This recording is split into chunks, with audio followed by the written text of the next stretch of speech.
All right, what is up, my friends? Welcome to episode 58 or 59. I never actually keep track of Mog Monday. That's right. We have a very, very special Mog Monday here for year two of Mog Monday, trying to spice it up a little bit. And one of the ideas we had, I don't know if it was my idea or Chat's idea. We'll say it was my idea because Chat never has any good ideas. And wanted to do kind of like a showdown or a challenge on Mog Monday where I, of course, Goblins Jim Mog Monday is I challenge another content creator who's also known for a particular archetype or deck. And we challenge to a battle, 3 matches across 3 different formats. Whatever the deck archetype is might dictate those formats. Obviously, some decks don't really play in certain formats. And our first challengee or showdown, I like showdown better, is Nikachu MTG Merfolk Master. Nikachu, are you there? I'm here. Thank you Excellent. very much for your challenge. I accept it, and I'm ready. Excellent. My goblins are ready to have some fish sticks. We got the little graphic I made with me eating a box of fish sticks. You've had multiple people on Twitter be like, "Did you go out and buy a box of fish sticks for the picture?" No, it's photoshopped actually. Yeah. It's photoshopped. Not I didn't buy a box of fish Could even sticks. be MS Paint. Yeah, right. So Nikachu, talk to me real quick. Merfolk Master. Let's give us a little background. Give us a little information about the fish lore that we're about to mog. Yeah, so the deal is this. I'm known as the Merfolk Master because, oh my god, it's been like it's almost 7 years now. I've just been exclusively I've been playing this deck in Modern, and regardless of what the metagame looks like, I have put up consistent results, going deep in Grand Prix. I have a top 8 in a Grand Prix, infinite 5-0s, top 8s in Modern challenges. Doesn't matter what the format looks like. And as people have told me for even years now, why aren't you moving to humans? Why don't you move to spirits? Well, do you know what? I'm top 8ing these events right now. I don't see humans in the top 8. I don't see spirits in this top 8. I know what I'm doing. I'm sticking with Merfolk. That's awesome. So we get a true. You stick to the guns. I've also been playing Goblins for a really, really long time. Quick question. What was your first experience with Merfolk? Like the first time that you were showing the deck or played the deck and you're like, oh, this is sweet. It was shortly after. It was during the Zendikar Ravnica Theros Standard. This is when Mono Blue Devotion was a big deck, and I absolutely love that deck. And then when I was going into Modern, I'm trying to figure out how on earth do I get to play with Master of Waves from Standard in Modern, and it translated perfectly. And I love blue decks. I love artifacts. I love tricky stuff. This was exactly the deck for me. Sweet. Yeah, because I remember mine was I was playing PTQs and Extended like a million years ago, and I was playing like this Affinity Fling deck. And my buddy Charles was playing Goblins. He top 8'd like 7 PTQs in a row with Goblins, and I was like, you know what? Fine, I'll try the Goblin deck. I like top 4 the PTQ, lost double Engineer Plague, but I was like, this deck is for me. So, my story is actually really similar because I played 2 PTQs back to back, very large attendance, and I top 8'd both of them. I'm like, okay, this is my deck, and we're not budging. I'm not budging from it. Sweet. So, for those who don't know what's going on today, we're going to be playing 3 matches. That is 3 matches. 1 of Historic, 1 of Modern, and 1 of Legacy. All the deck lists are on both of our Twitters. You can go look at the deck list if you want to see them all at once. And if you're watching on YouTube, it'll be in the description.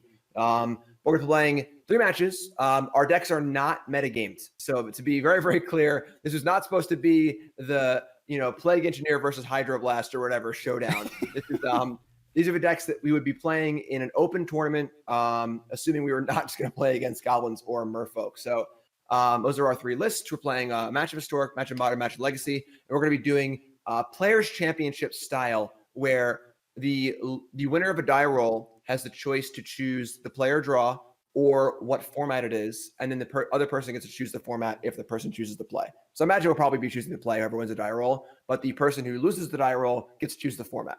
So you have a little bit of play there as far as like if it's a certain deck you want to be on the play or on the draw, and might have a little surprise at the end for everyone, a little bonus content. We'll see how that one goes. So Nikachu, are you ready?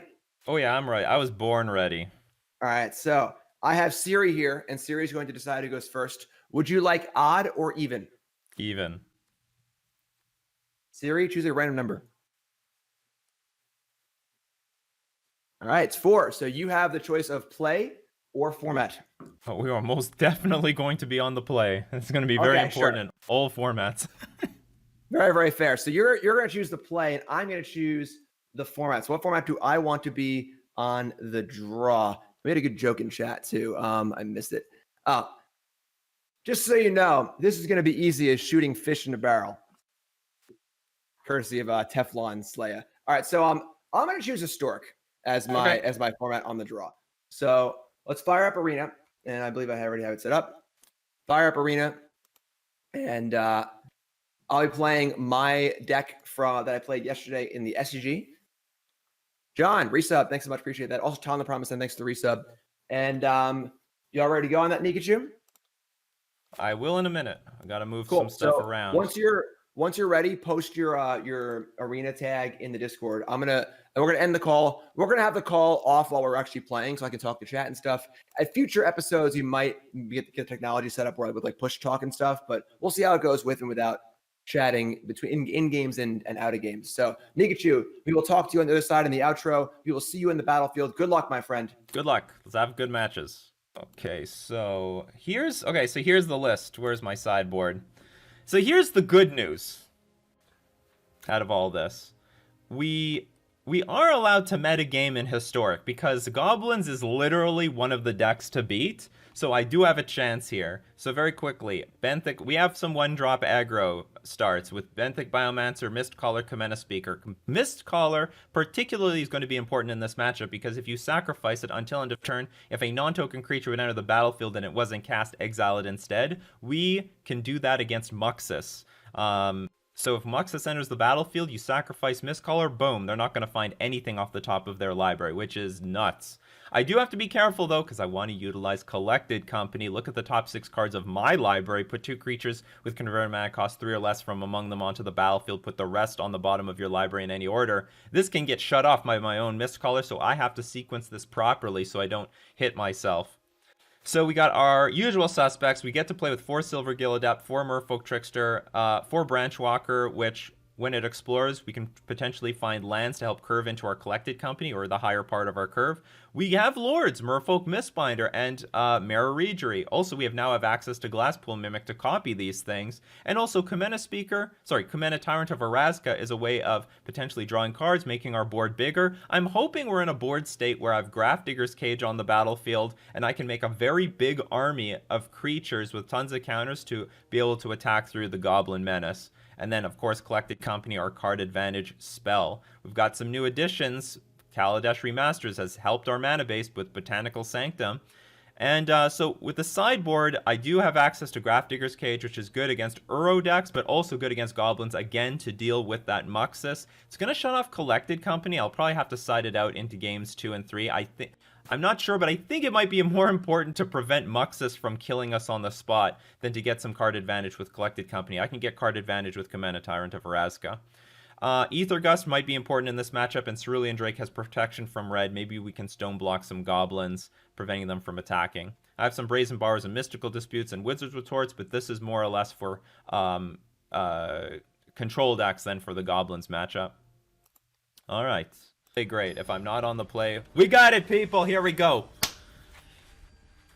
It's the start of a very exciting match. Let's do this. I will play first. This hand's terrible. Oh man, we're just 1 land away from keeping it. This is not a really good hand either. We need to like lord them out. This is gonna be very important in this match. I'll take it. You know what? I'm not gonna complain. We just need 1 Lord, and Glasspool Mimic will just go off. Don't want to take too much damage, so we'll dump a Breeding Pool. There we go. Mistcaller. Bring on your Muxus. Bring on my... Now, certainly it's not going to be card advantage. Great. This is like their Ether Vial. I think they have pretty good chances of racing if they do not have a Skirk Prospector out. I'm going to pay 2 life. So you know what? Let's before we reveal what we have. Let's attack. Want to trade? Because there's more where that came from.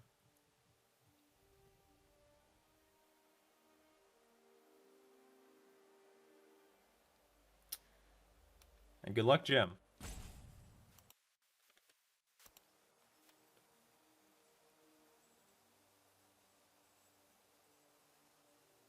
He's thinking about blocking. That's very interesting. I wonder if there's another Skirk Prospector out there, or he has Muxus in hand and is not realizing that there is a second Mistcaller on the way. Either way, I'm sort of happy with that exchange. I would prefer that this game slows down before it speeds up. We're going to put that on top of our library. We could use the card advantage, given that we are down cards. You can watch both streams at once, MF Slap.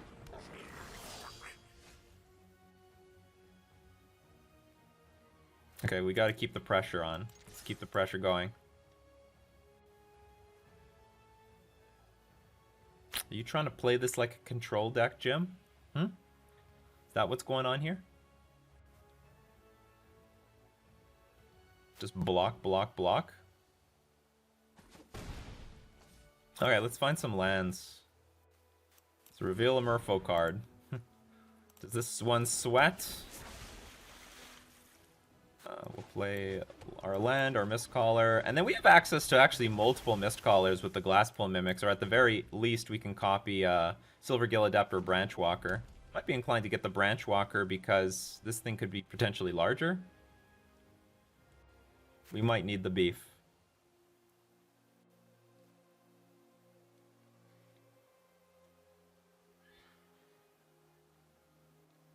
And of course, if you want to watch the other side at the same time, Jim Davis MTG. Goblin Chieftain.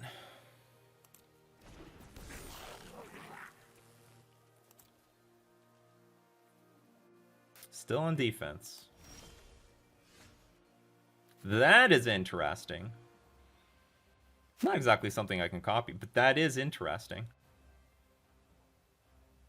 Alright, we want to have a standoff? Let's have a standoff. And soon enough, these creatures can get really big. It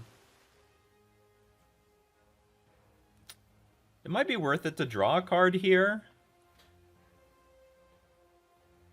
I shouldn't expect a huge attack, and also, if anything gets buffed up again... No, maybe I should just have at least Commander Tyrant or Varaska available for defense, so we'll pass. We're gonna pass here.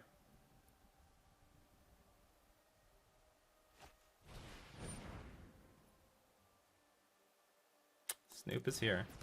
I guess I could have... I had access to... Well, what is this? Deals 2 damage to target creature? I guess attacking for 3 might have been worth it.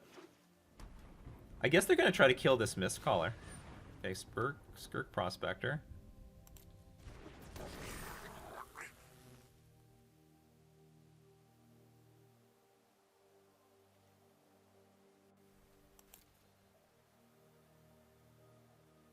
And there is a wily goblin on top, and ETB create a treasure token.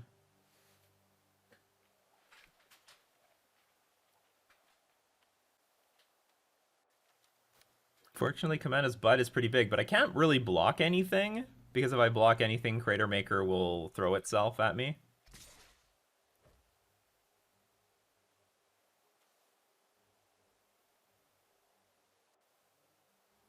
Well, I am more than willing to make a trade here, just given the fact that from my experience against goblins, we need to... Well, so I could block here, and there'll be a 2-for-1. I don't really like that.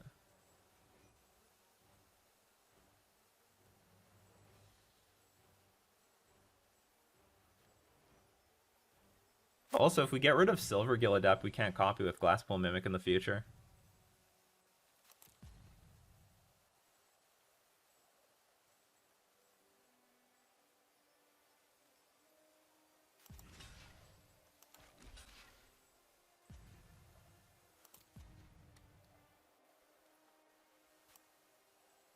The only thing I don't like about this block is I can't copy that with Glasspool Mimic, but I can still copy a Branch Walker. Okay, I'm gonna draw a card.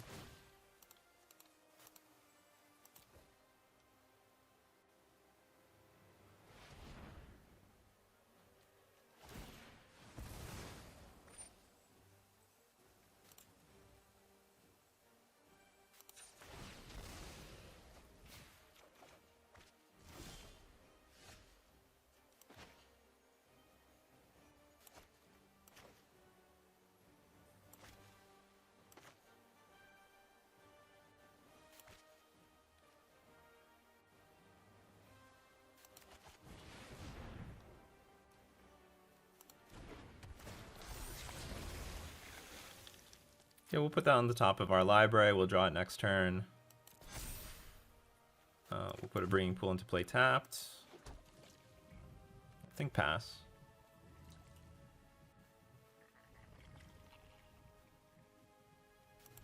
We used to have all the miscallers, now we have no miscallers. It's really game one of the day, that's right.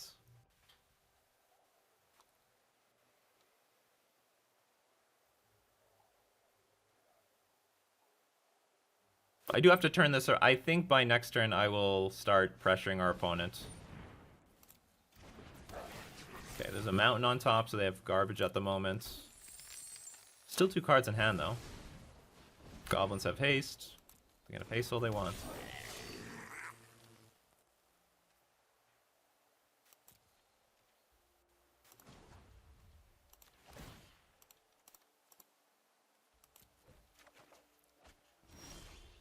Okay, so this trickster... Oh, we have 2 tricksters now. The tricksters are going to have a big influence because I can turn off Snoop, and I'm going to have to start doing things at my opponent's like draw step. Because I can turn off Snoop to prevent them from playing cards from the top of their deck, and I can also turn off Chieftain, making all the creatures smaller.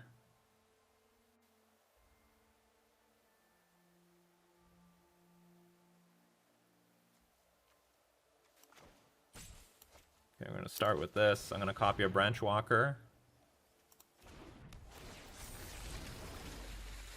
We're definitely going to put that on top of our library. Okay, so now let's... Okay, we're going to play a land. They know we have a Trickster in hand. It's totally fine. 2 attackers. So they have to be careful with their blocks.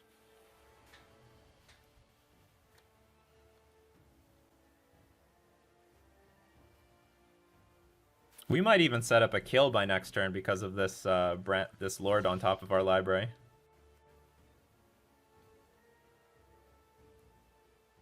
So if I Trickster Chieftain, this thing is still exchanging with Branch Walker, so I'm in no rush. But with this, I can tap down the Chieftain. So they're actually just sort of forcing me to play the Trickster right now.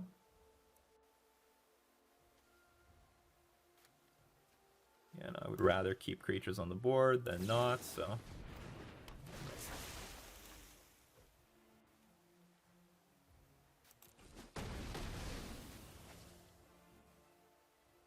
And end the turn. I hope Snoop doesn't get out of control. Because Snoop is good.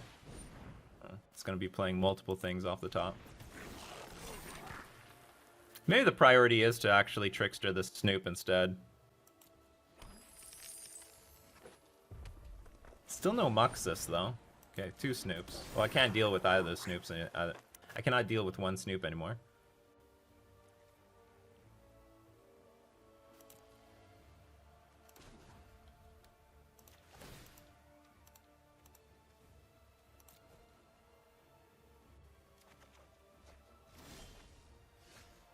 Oh, that is delicious. I'm like a mana short from like really going off though.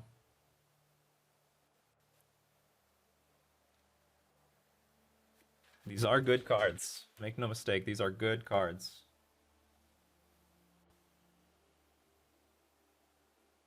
Should I just risk 1 turn and do a lot of damage?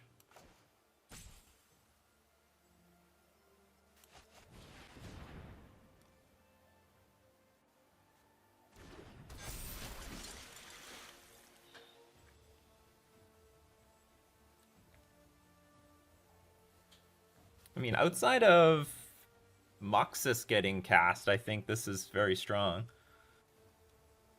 I could play Mistcaller. Sorry, Mistbinder. Okay, board state's a little bit more complicated than I want it to be, but whatever, that's just how it is. We'll tap down a Wily Goblin, because I think this is the most worthless of all the goblins.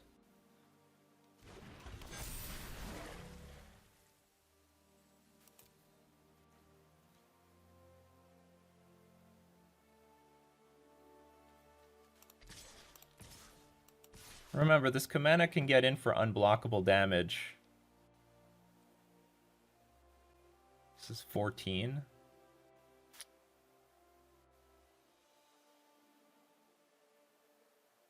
Okay, whatever.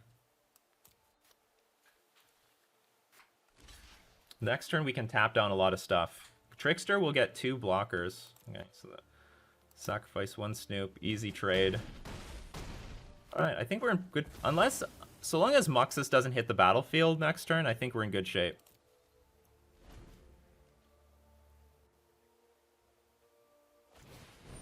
Okay, another Snoop. Another Snoop. Here comes the Affinity deck. Okay, a Mountain. I'm assuming there's like really nothing in his hand. Oh, there is something. Okay. Nothing close to lethal though.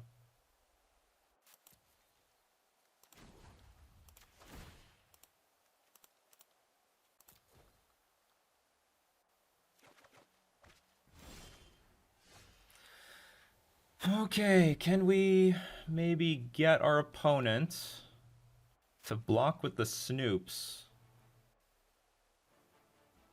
You know, I regret not attacking with this Kamena last turn.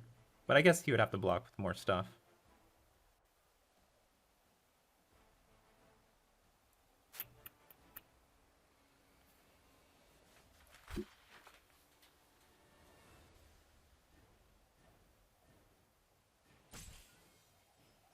If I tap 3 Merfolk, like, am I looking for anything? I don't think I'm trying to get anything. I think I'm just going to attack for 4 with Kamena and try to win next turn, because I don't think I can force any issue here.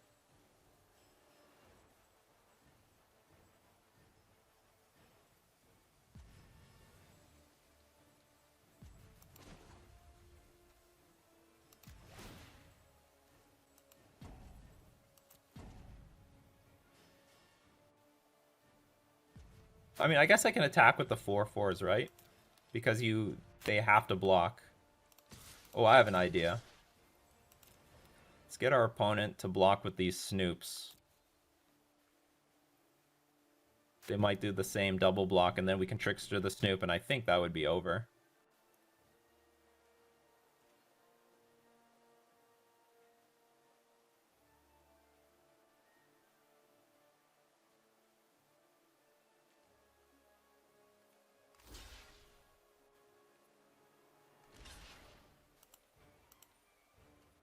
How do I stop at the draw step, though?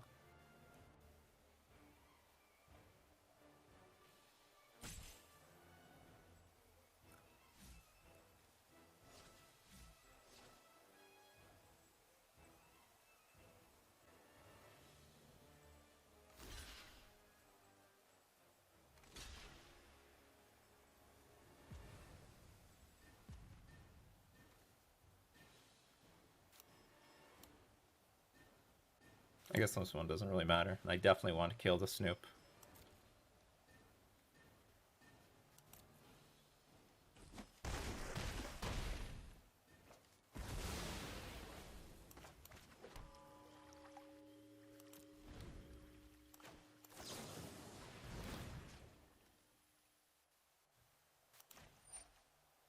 So we're going to tap down the War Chief.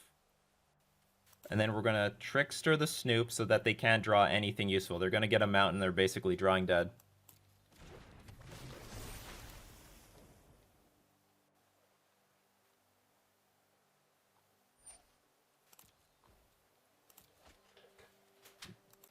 You just draw a mountain. You have access to nothing on top of your deck. We get game 1, everyone. We get game 1. good. It's one of the a lot of people said this format was hopeless. Well, I think this is I think this is the format that I might actually have some chance in. So, creature cards in graveyards and libraries can enter the battlefield. Does this shut off Snoop as well? Like, I think this shuts off Snoop as well. I mean, it's technically from the library. Okay, so we're gonna remove the collected company. And you see what happens when there's no Muxus. If there's no Muxus, the game is actually quite fair. I'm fine with some Ether Gusts as well. I think I'm gonna pass on Cerulean Drake, though. I think that's a little bit poopy for it. And Command Tyrant of Vraska was really was the star of the show of easily. We'll get rid of one Biomancer.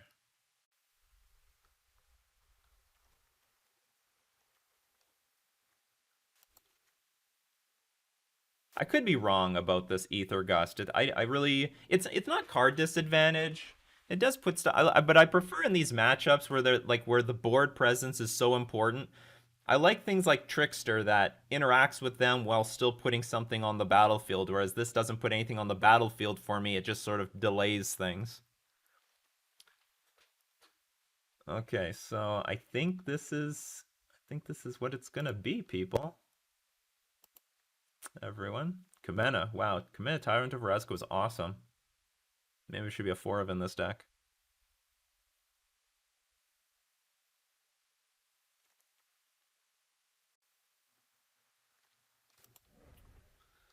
Okay, we're going to submit the deck. Borrower for Krenko. I would rather use Ether Gust for Krenko.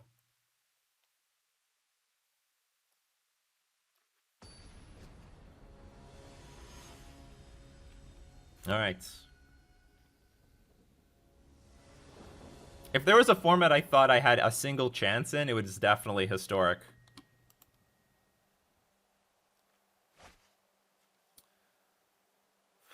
On the draw, this hand has no chance. We have no 1-drop. We have no relevant cards for the matchup. Like I said, I was not thrilled about Ether Gust.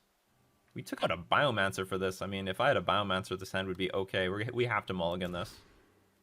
This hand's way better. We have Mistcaller into Lord into everything. It's so juicy. We're going to keep it, and I think we're going to dump a Glasspool Mimic.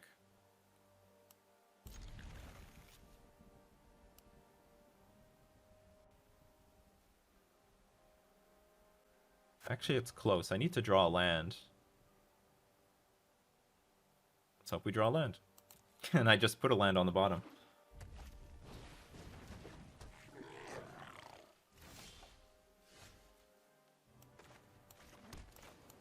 Alright, you got your favorite 1-drop. I got my favorite 1-drop.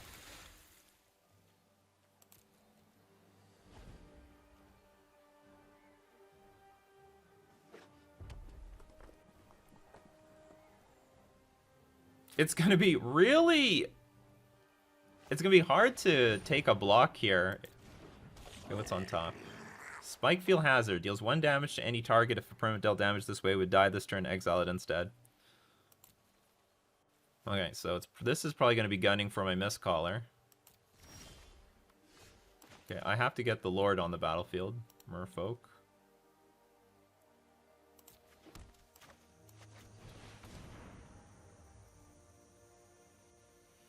I think I'm willing to trade this Mistcaller for the Snoop. Snoop is just worth so much card advantage.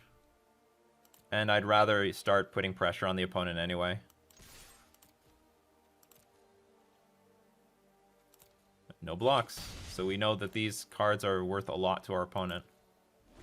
There's something to mention. Our opponent has Blast Zone in their deck, which is insane. So they can actually just wipe our board of all our 2-drops. So the nut draw. Uh-oh, they have the Spikefield Hazard. Oh, we're about to lose our board, I think.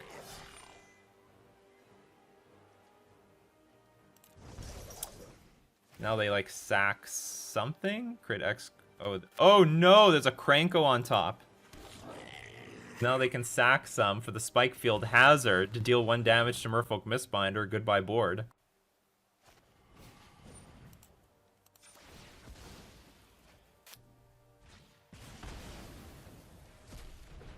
Well, this game looks totally different.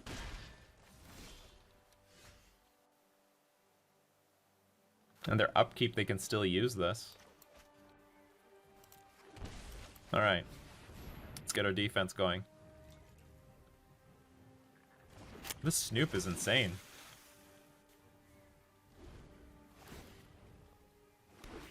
And with that, I'm going to take a delicious sip of coffee. And they still have a Krenko in hand.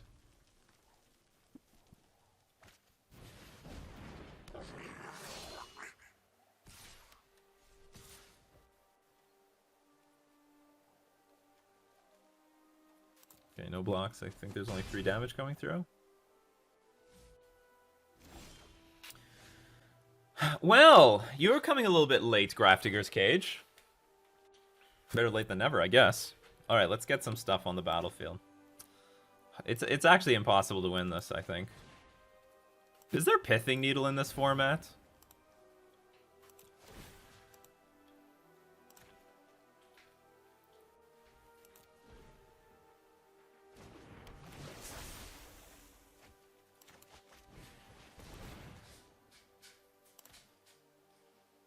Oh, Spyglass is in the format?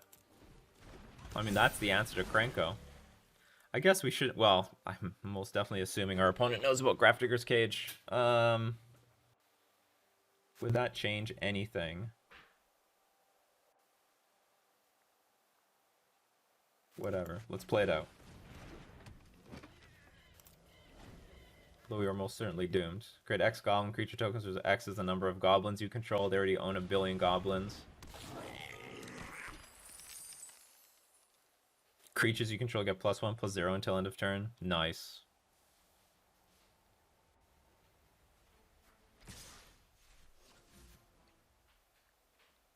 Yeah, and the deal, like there was a suggestion of bouncing Krenko. That, like, does nothing. Because Krenko... You try to bounce Krenko. Krenko has haste right now. Well, I guess, you know what? I guess you get a turn, right? But I also have a turn to use Ether... what's it called? I also have a turn of playing Ether Gust. This is why we need Master of Waves in the format. Okay.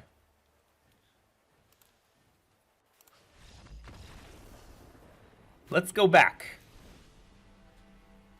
Let's go back to the drawing board here. What are we missing?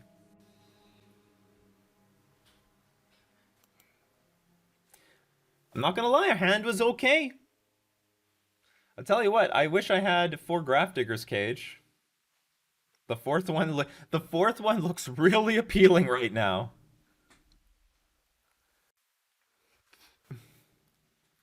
I think the most important thing that would help this deck would be Ether Vial. Ether Vial would help the Merfolk deck, I think, the most. Spreading Seas and Island Walklord is not as important. We need to be able to curve out. I mean, our opponent completely tempoed us out. Maybe Dismember would help too. So I have the option to bring a Biomancer in on the play so I can be a little bit more aggressive. At the same time, I don't think I want...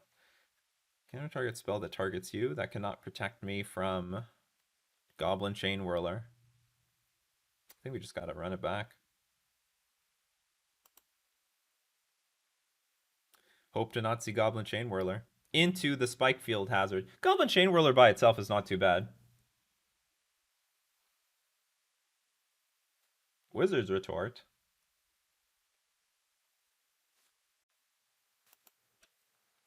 Problem with Wizard's Retort is you have to hold up mana, and, like, you're not attacking your opponent if you're holding up mana. It's also possible your opponent will play multiple things a turn anyway.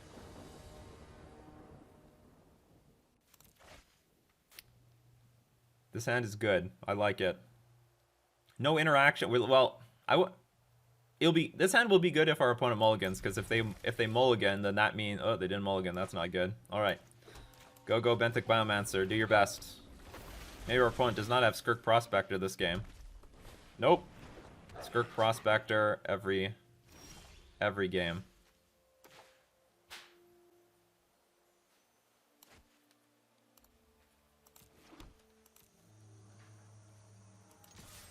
Now, technically, I can pump the Biomancer if there's a block. There's no block.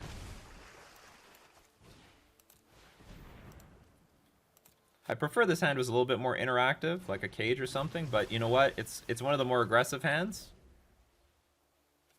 If we draw a bunch of 2-drops off the top of our deck, we can go like Rejury into next turn Rejury, untap land, commend a speaker, and then play a bunch of stuff.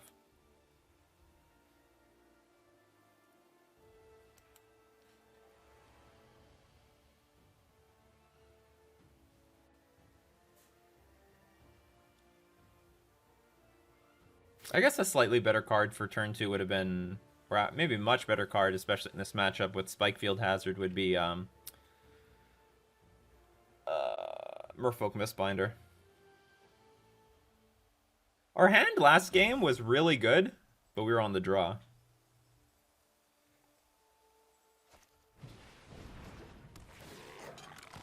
Oh my god, the mana, people. Look at the mana.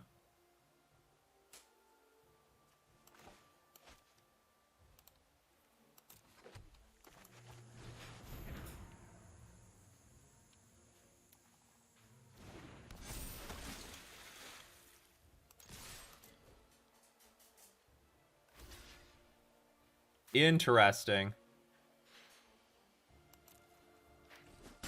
What does that mean? That's a very bold block. Oh, is this again? Oh, got Krenko. But Krenko's not that dangerous in the grand scheme of things.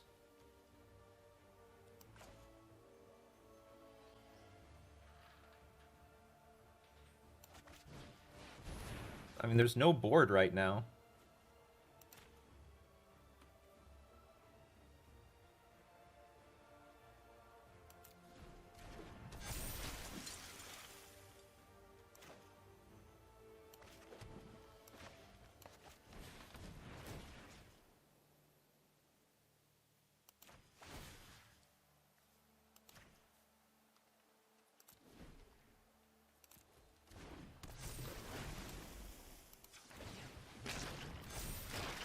Okay, let's draw into some gas. That's gas.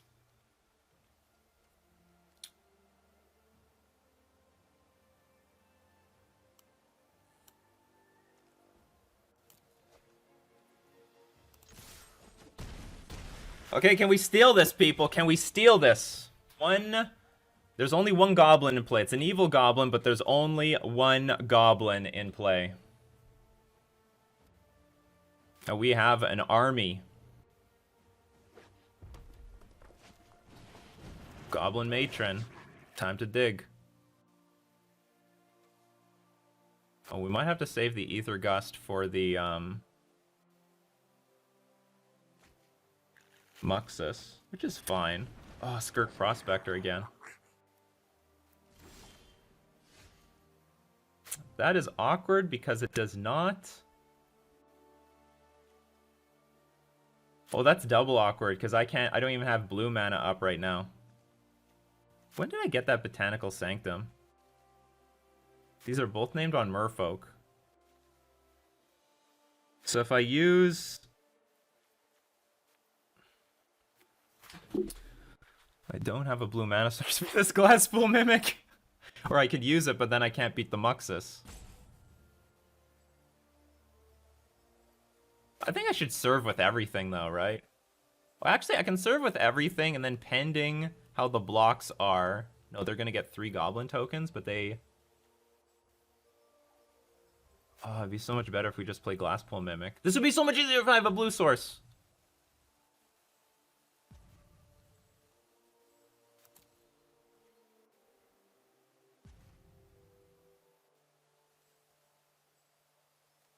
Triple block, 4/8. Then you have to get rid of the Matron and the Skirk Prospector too. Okay, let's go all attack and then see what happens. I mean, if they block with the Prospector, I can still like... If they block with Prospector in anywhere...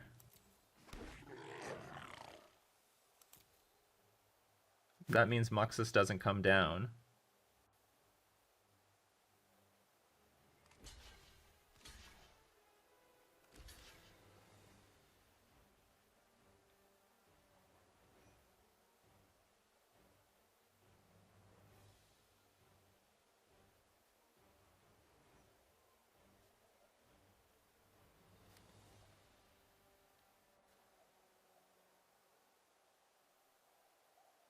It's too bad. We needed a Merfolk. This is sadly not a Merfolk here.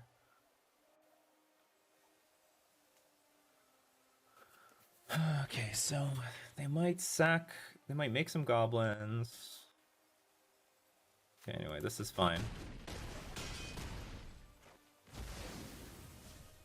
I guess our fear is they play some goblins, Cranko, make more creatures, then cat... Oh, but they have to sack something. Okay, I'm just going to play this forest and pass. And then I'm going to try to ether gust the Muxus. Damn it, they had a mountain. So they don't they could make some goblins, but they don't have to sacrifice many mountains. So what I can do, okay, if I draw a 2-drop Merfolk, what I can do is I can like play the Glasspool Mimic, copy Regery, then cast a Merfolk, tap 3 things down. I mean, that's pretty big game. Because we only need 7 damage at this point.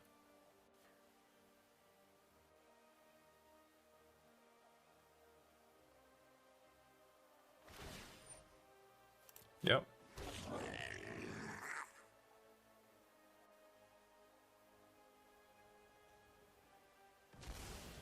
Holy shit. Sacrifice the Cranko. Is it legendary?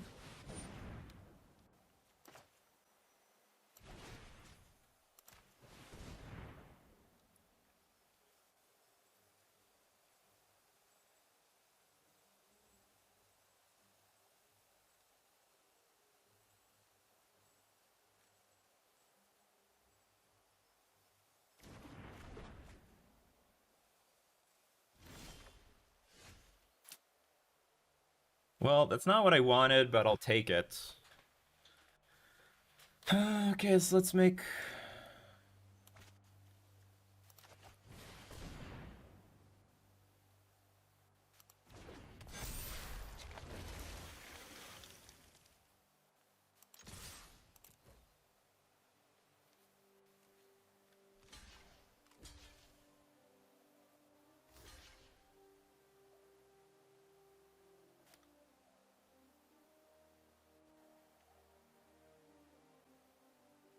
But one Merfolk I think would have been lethal?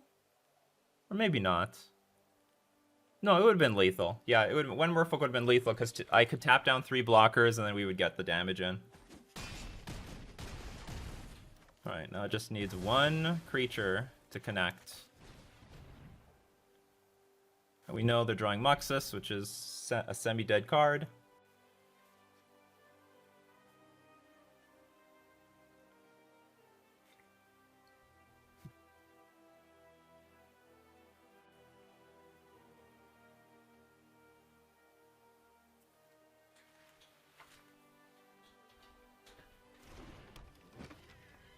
It was a big... I think there was a big long sigh after that thing went on the stack.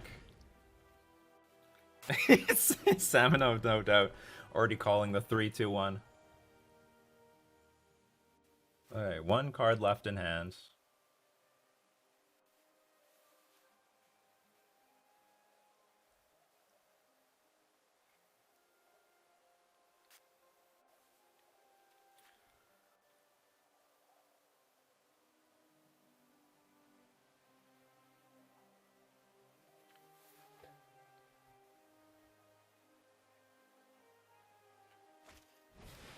Yeah, you have a 6-mana 4/4 creature.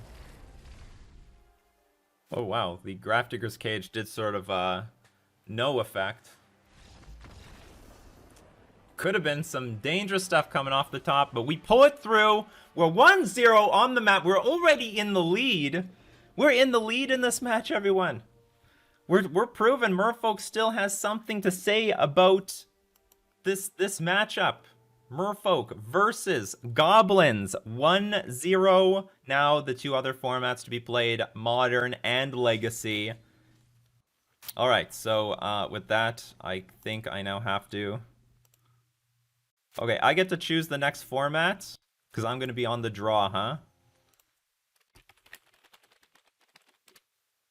Okay, with that, I got to switch to Magic the Gathering Online mode. Get to look at me right now. Okay, I gotta switch everything around. Exit, MTG Arena.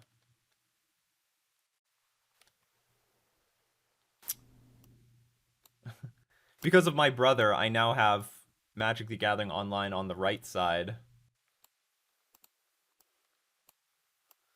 Okay, so if I'm on the draw again... No, I'm on the draw. Yeah, I'm on the draw now. What do I want? No, the thing is... Oh, yeah, I was... Well, I didn't know what would be the best for him. I most certainly did not want the draw in Historic. I knew I'd get raw. I would be more likely to get Raffle Stomped if I was on the draw. Okay, so I've switched it up. Okay, Modern or Legacy on the draw. So here's the deal. It sucks in both of them. But do you know what? I think I want to be on the draw in Legacy. Because I can still catch up. Forcible and Force Negation. Chromox turn 1, Daze immediately. Or maybe I don't. What do you guys think? I'll take advice from the audience. Should we have the draw in... I don't know how big of a deal it matters in Legacy. I just know that in Modern... Do you know what? Maybe we should do it in Modern, because I think in Modern, this matchup is terrible even if I'm on the play. So I think we're going to choose Modern. I think this matchup is just brutal. It's really gonna come down... I really think it's going to come down to Legacy. And I would rather have the play there. Because I think, given my deck, I have no chance in Modern.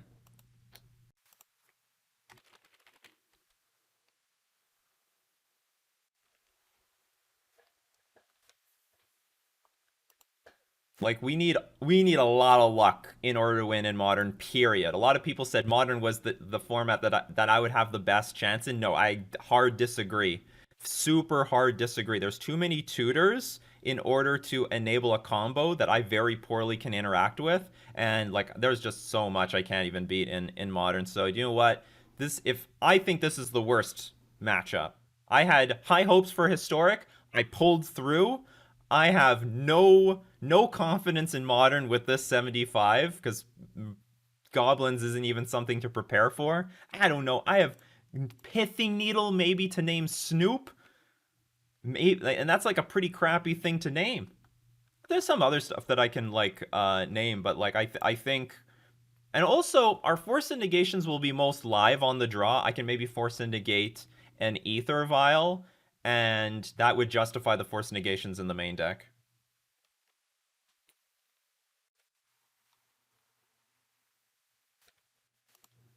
So I choose draw. Okay, I'm in Gymtown on Moto. Challenge me when you're ready. All right.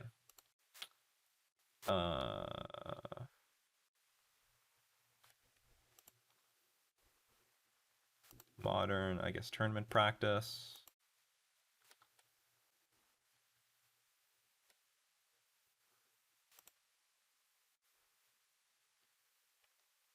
Gym downside on Magic the Gathering. Oh, okay. So hold on. I got to add him.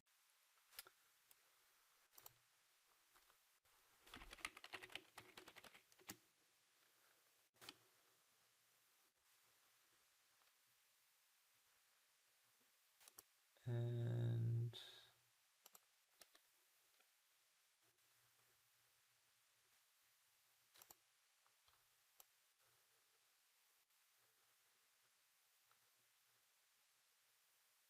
challenging Simic Merfolk. All right, let's go. Let's do this.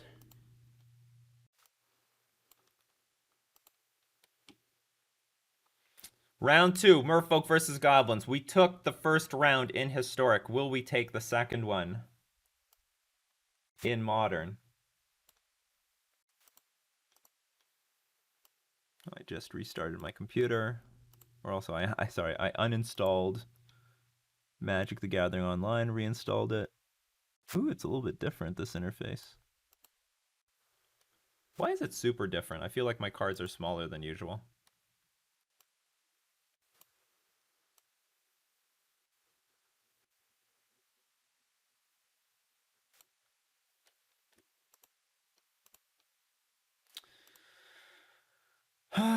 Okay, so I'll tell you what. This hand is not beautiful because of the force negations. They could be straight dead. However, I think I've won the most games against goblins where they like start off with Ether Vial. So I think I'm gonna keep this with the intention of like force negating an Ether Vial and then hoping this Master of the Pearl Trident and this Reejery can like carry me to victory.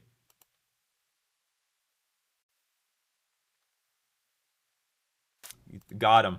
Got him. That's exactly that. Everything's going according to plan. This was the plan all along. I didn't get a 1-drop. That would have been perfect.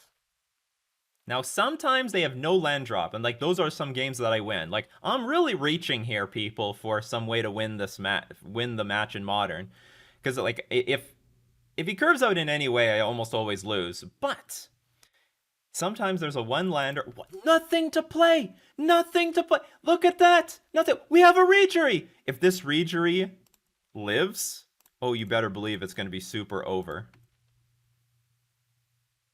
Nothing on turn 2. Unbelievable. Is it going to be a fatal push or a tar fire or something? No, nothing. Just pass the turn. I could not have asked for like a better result. Goblin spells cost 1 less. All right. So our opponent's going to catch up. Jim is on the way.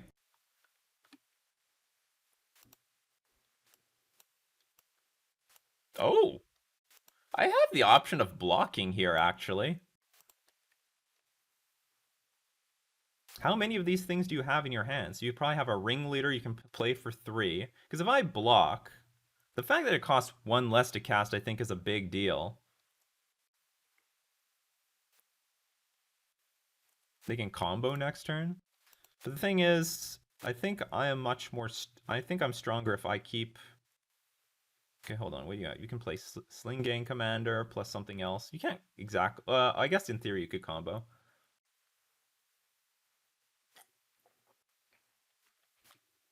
Well, here's the deal. If you combo, you combo. I can't beat the combo. So what I'm just trying to do is, I don't know, beat an attrition hand. My fear is if I play Reejery and then my opponent, and then Jim follows up with like a Goblin, what's the one that shoots creatures? Munitions Expert.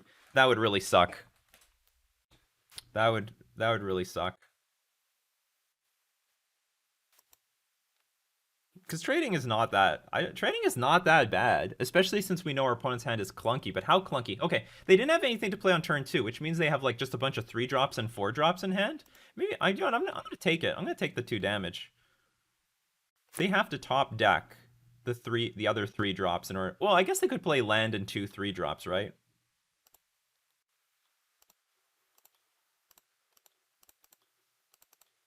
Don't combo me, bro. Imagine I had the 1-drop. It would have changed everything. It was really appealing, though, to take that. It's almost like they wanted me to block. Almost like they wanted me to block. So it's possible, if we have read their hand correctly. Well, I mean, if they have a bunch of 3-drops with colorless in the casting cost, it's not going to be too bad. Okay, so now you get to tutor.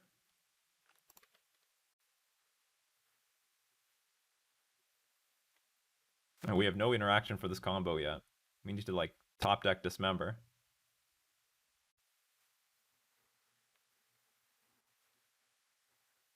See, that's what I was afraid of. I was afraid of this combo happening.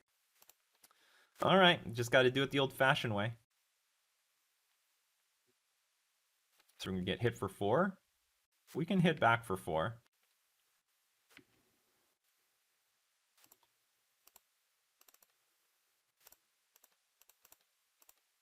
Lords versus haste creatures. The good news is they didn't go for the combo. Unless they have the combo in hand, they're just waiting for us to tap out and play it all at once.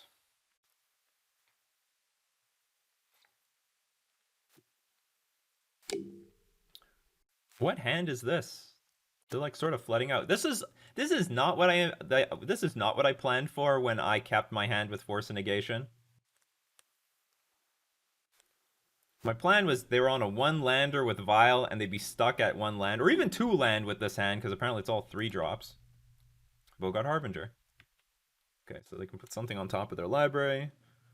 Maybe another munitions expert. Probably Snoop is not a bad.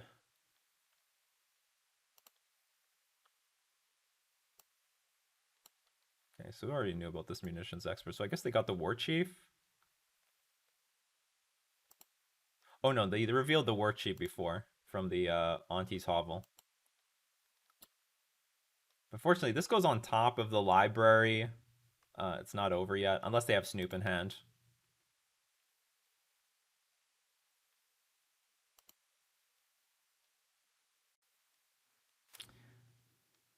Yeah, they got a munitions expert off the matron.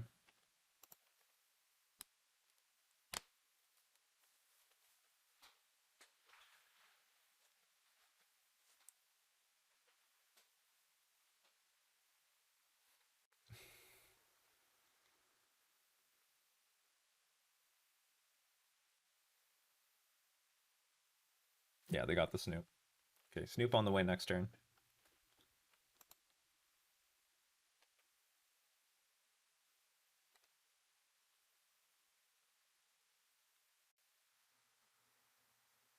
So I think we can make good attacks because they would need to use three creatures to block one, and then even if they block another one, it's not like profitable.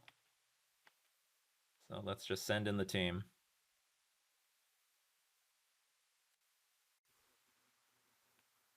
This is the first game, hoax.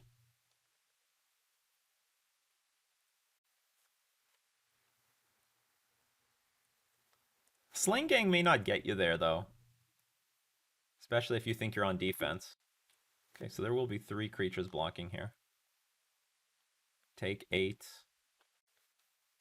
I think I'm okay with this.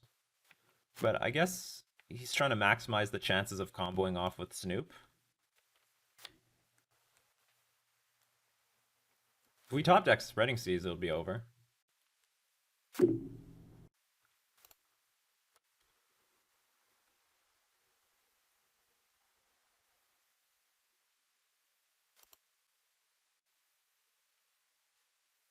Well, I mean, like, we're ahead. The onus is on Jim.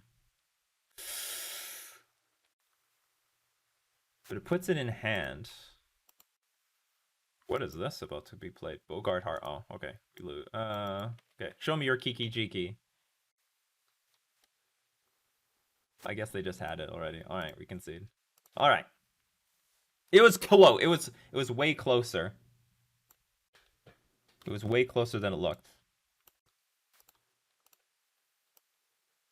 Or it was way closer than what the matchup usually is like. Should we have blocked the haste creature? Hard to tell. Hard to tell. I would have had a slower clock, like if I blocked that haste creature, so the game would have played out differently. I'm guessing that Jim might have had the combo in hand all along. Okay. Okay. Okay, what to do here? So first off, Force Negation is like... Force Negation is so bad. It has one purpose, and that is to nail. It has one purpose. And that is to nail Ether Vial. But I have to admit, like, the times... Why was the concession early? It had haste, Tuxdev. Everything had haste.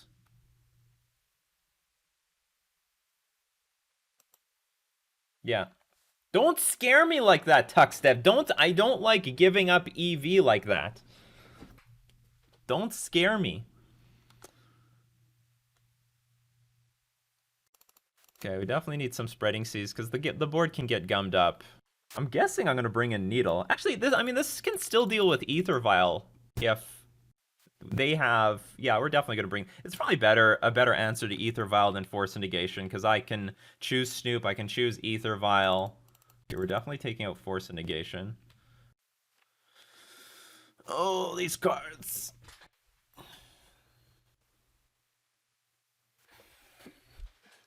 Like, okay, I need to take out 3 cards. Sort of like Copter. I definitely need some Dismembers.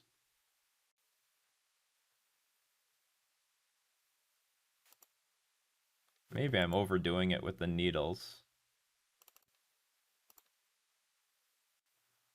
But it deals with the combo, you know? And it can deal with Siege Gang Commander and all these other crappy creatures.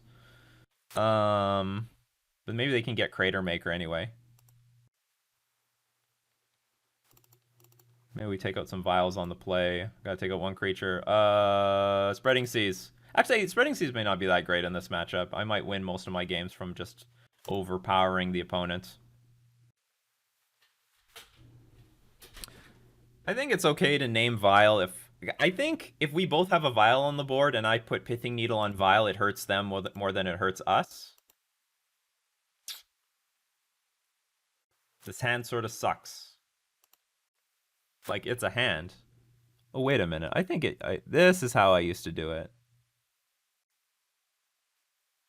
There, I'm getting my bearings. This is how I have... I thought my cards were too small.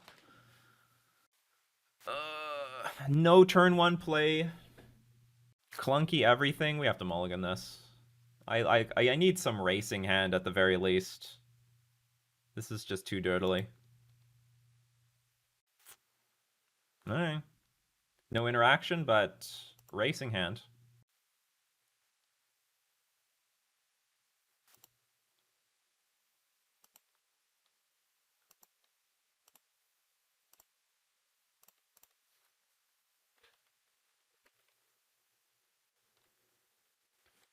If there's no vial from their side.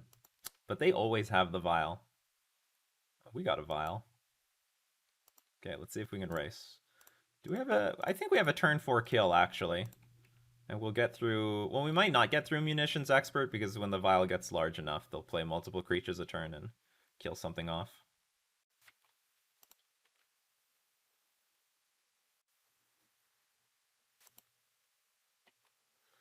See, like, with that first hand, we would have played, like, a Smuggler's Copter here, and we're already, like, super behind. At least here we attack for 3, and we're ready to attack for 7 next turn. And here comes the Here comes the Gobos. Skirk Prospector? Yeah.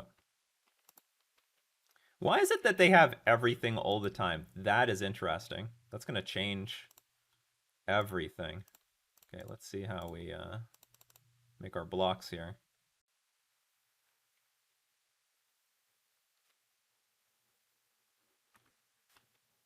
This is going to be a very easy block for our opponent because they'll get a token anyway.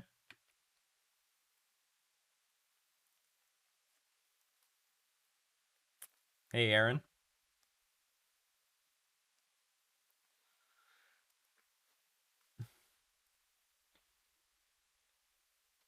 Believe me, Mikey J, I am going for as high variance of a play as I possibly can do. Yes, Johan, Pithing Needle stops the combo. So now I'm just wondering, okay, they have access to like this much mana. Do I hold on to my Dismember? Or do I kill this stupid Prospector right now? Munitions Expert can now kill anything. It doesn't matter.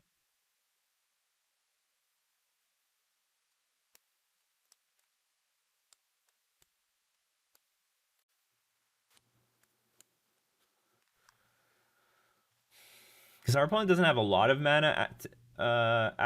They don't have access to a lot of mana right now. Ether Vial will go to 2. You know what? I'm gonna kill this stupid thing.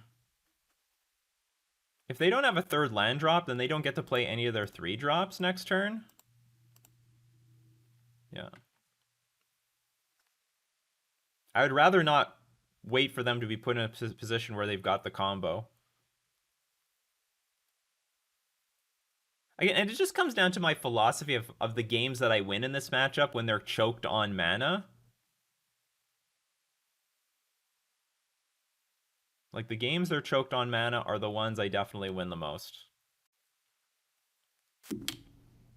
My best victories were force to negate your Ether Vial. They do nothing. Oh, another Prospector? What is going on here? This is unfair.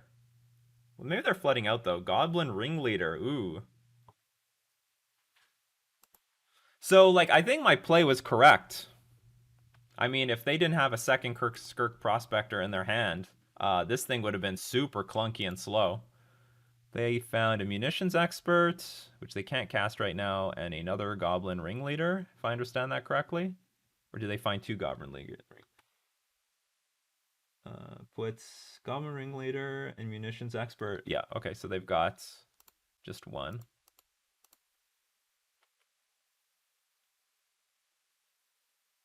But we're attacking for lethal, so chump blocks need to be made. Oh, it would have been so good to have a lord there.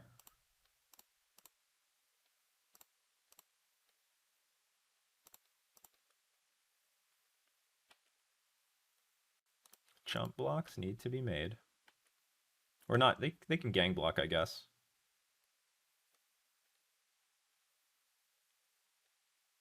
Oh, C's would have been perfect. Yeah, C's would have won. Okay, I'll just sandbag this Ether Vial because I think it's useless on the board. Maybe I can get our opponent to play around something. Yeah, so we were in a position to win. Lord would have been perfect. Or I guess they could still make the same chump block, just go to 1 instead. Okay, so they can play a second ringleader. They can shoot down one of the lords. We're still drawing to a spreading seas. Damn it. Only 3 in our deck. It's a bit clunky in this matchup because I sort of just want to keep playing creatures. No! What is the point of that? Oh, you want to sacrifice your munitions expert? Okay, maybe that makes sense. If I had Trickster there, though, I could, like, I could just play Trickster and then counter it. And then I would have tapped a... That would have been a huge blowout. That would have been a huge blowout if I had Trickster there.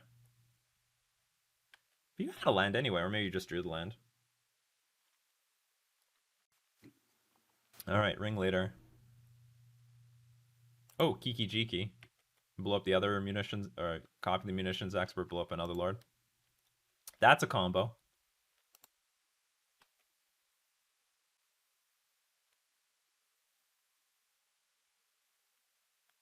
Okay, so spreading seas into Island Walk Lord still wins. Yep. Spreading seas into Island Walk Lord, though. Spreading seas.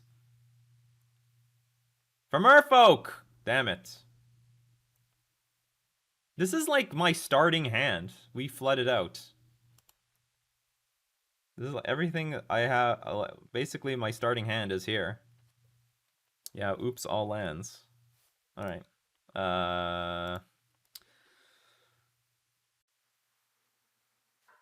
Do I have a shot in hell here? Well, I guess I can still attack for some chump blocks. Well, this will definitely chump block.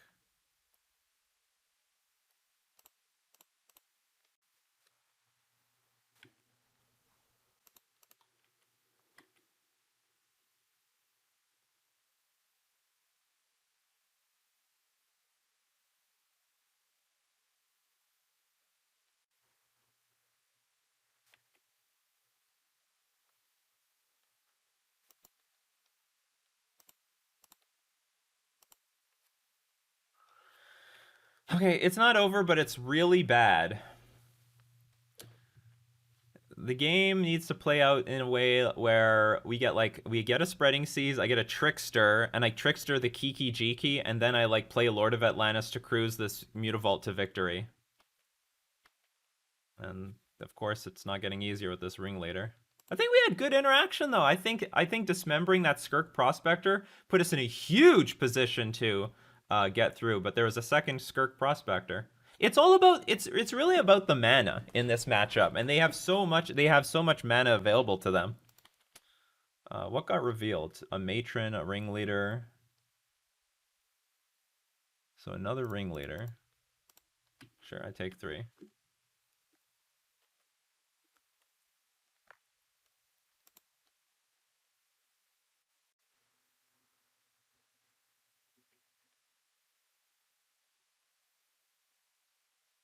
Well, maybe I should just play both of them. I sort of want to keep something in hand just to bluff.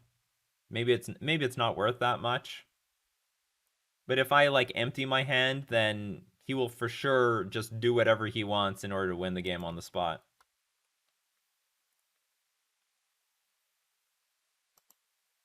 I think I drew one Dismember as well. I've drawn well, I needed that last turn. Okay, but this is close to the prophecy. This is almost lethal right now. Truth be told. This is very close to lethal here.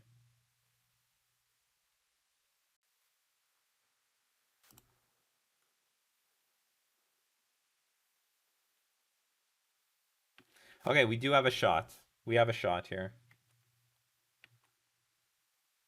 So end of turn, I have to trickster this Kiki Jiki. Then I need to rip Spreading Season to Master the Pearl Trident or Lord of Atlantis. I also need to live this turn because I mean, they could like I don't know, play Ringleader, copy Ringleader, empty the hand somehow. The Prospector is gone now, so that's not too bad. That's a win. Okay, Goblin Matron. Okay.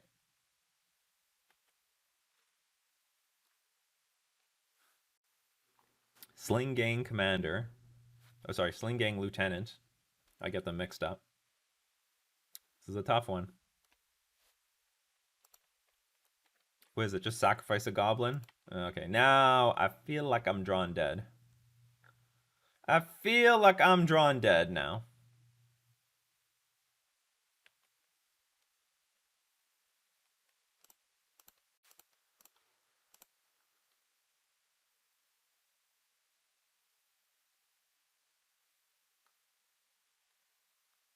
Trickster Kiki Jiki.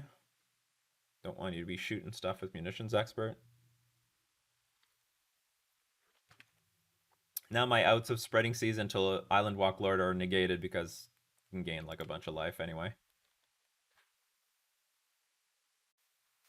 You should Trickster in Vile in response? What do you mean? I don't have enough mana for that. Like, if I want to play Spreading Seas, draw a Lord, and play a Lord and attack with this Mutavault, I don't have enough mana. I have to play the Trickster now. I'm playing to my outs. I'm dead, basically.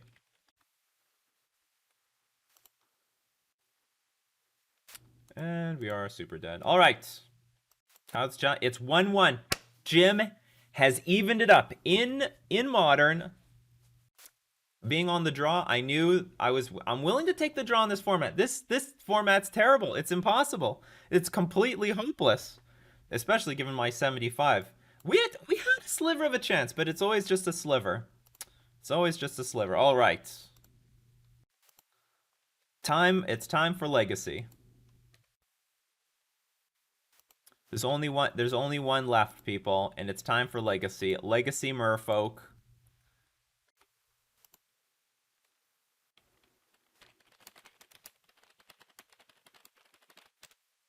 Okay, so here's the deal.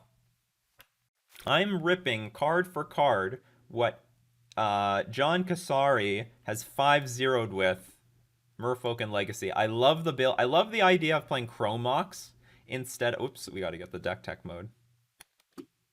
Here we go. I love the idea of playing Chromox over Aether Vial. It looks like I have two separate cards here. It's the same cards, but Mana Traders gives me different arts.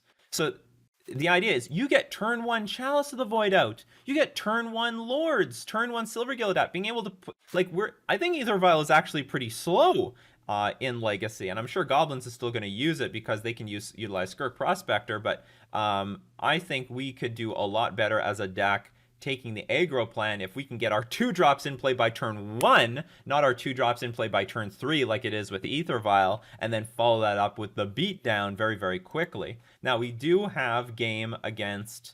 I think we have game against it, period. Force of Will, I mean, yes, of course, they have Aether Vial, they have Cavern of Souls. I don't even know how many Cavern of Souls he's running, but Force of Will at least is more likely to counter like something more impactful or anything. Chalice of the Void is probably going to be very bad in this matchup, but that's okay. We have cards to bring it. Cursed Totem. Activated abilities of creatures can't be activated. So screw your Skirk Prospector and all your other goblins. Only activated abilities, though. Actually, I don't even know how relevant this is. What does Jim's deck list look like? Yeah, give Totem to Modern. I would love this card in Modern. And it's like totally it's not on the reserved list or anything. We do have Grafdigger's Cage for Muxus again. And Dismember, and I think those are the only relevant cards. And you know what? I think if we go turn 1 Silvergill Adept or Lord of Atlantis, Daze is going to be relevant. You can easily bring a land back to our hand, Daze, then play a Lord, and then, I don't know, they do anything, I don't care. I play another Lord. You're almost dead! You're almost dead. And we can copy our Lords with Glasspool Mimic. We can copy our True Name Nemesis. I think we have a reasonable chance of tempoing out the Goblin deck. That's why I prefer to take the draw in Modern, where I think it's a super bad matchup. I think we've got game in Legacy. A lot of people said, Nikachu, you have no game in Historic. You have no game in Legacy. Your best chance is Modern. Look, I know the Merfolk versus Goblins matchup. Modern is terrible. Terrible, terrible, terrible. There's so many ways of assembling a combo. You can't interact with any of it. But in Legacy and even in Historic, we have the interaction. We have way better chance here. Like, you saw me tapping out in Modern, I couldn't do anything. Here, we can do things while we're tapping out. It is actually possible. If they play Ether Vial, we're going to steal it with Thieving Skydiver. When Thieving Skydiver enters the battlefield, if it was kicked, gain control of target artifact with converted mana cost X or less. If that artifact is an equipment, attach it to Thieving Skydiver. So we can swing the tempo in our direction with Thieving Skydiver. I just hope the counter spells aren't going to be stone dead to a Cavern of Souls. I don't remember how many Cavern of Souls Goblins plays. Maybe 4. Legacy is also terrible, but we have some things.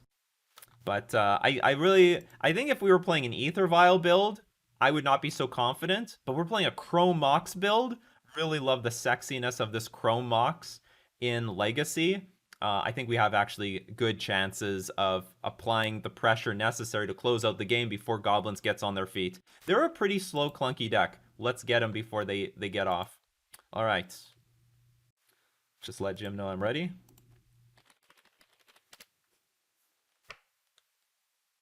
And here we go. It's the match is even 1-1. 1-1. We're doing it for Merfolk, people. It's all coming down to this match. Did I select the right one? Yeah. Here we go. All comes down to this.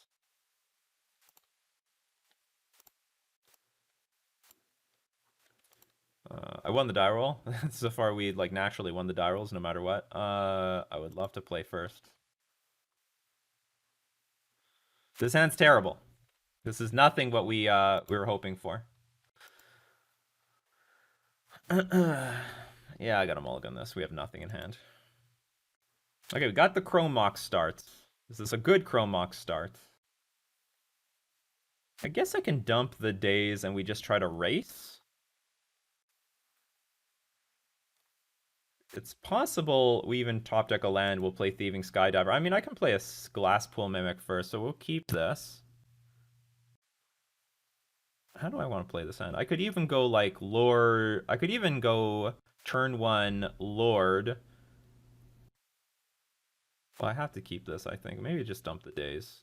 I sort of like the idea of tempoing them out, but for now we're not going to do that. Or I dump the Chrome Mox, but that defeats the purpose of going really fast. We'll keep this. So we're definitely keeping this. Days or Chrome Mox? Because I still want at least something to pressure the Goblins player.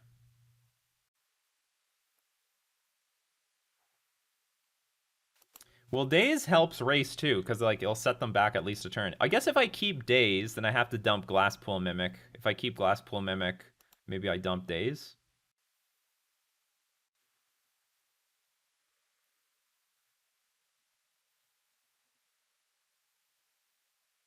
It's complicated. I'm basically mulliganing to 5 with this.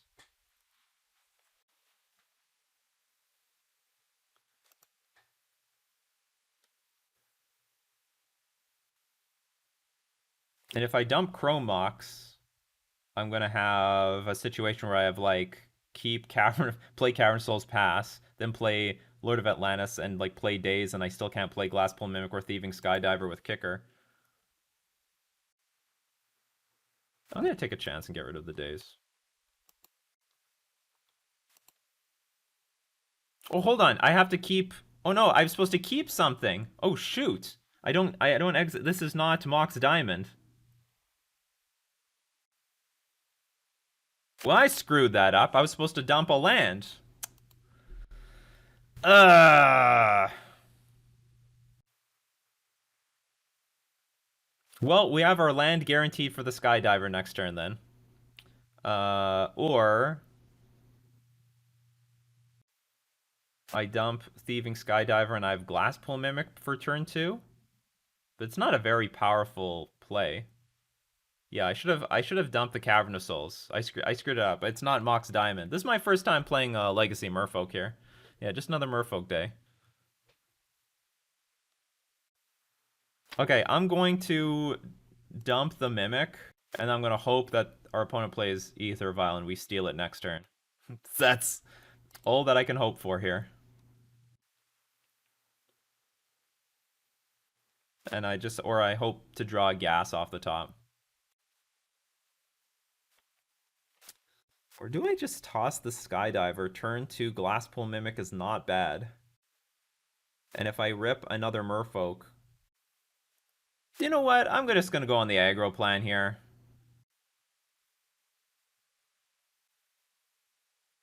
I'm just going to go aggro. Alright, let's do this.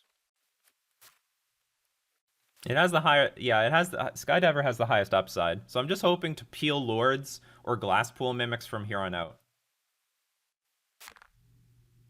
Okay, we could have stole that. Skydiver off the top? Nope. Instead, we drew a land. Ideally, we tossed the Cavern of Souls in the first place and I could take this thing.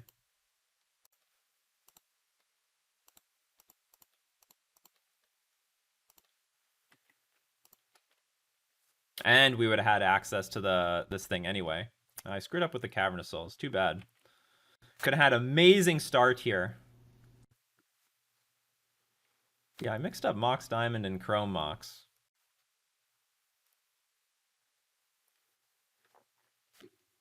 Mox Diamond, you discard a land. Chrome Mox, you imprint a blue card. Ooh, another Ether Vial. Well, it would have slowed them down a bit if we took this first Ether Vial. Okay, Wasteland. Okay, so if I draw like True Name Nemesis, I'll be happy that I have a Cavern of Souls here. I guess we're a little bit happy that they ate the Cavern of Souls and not our Mutavault.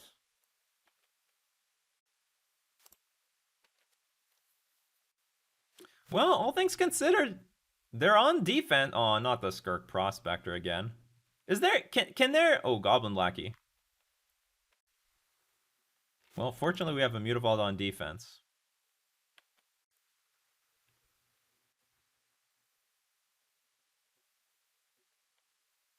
Okay, forget that.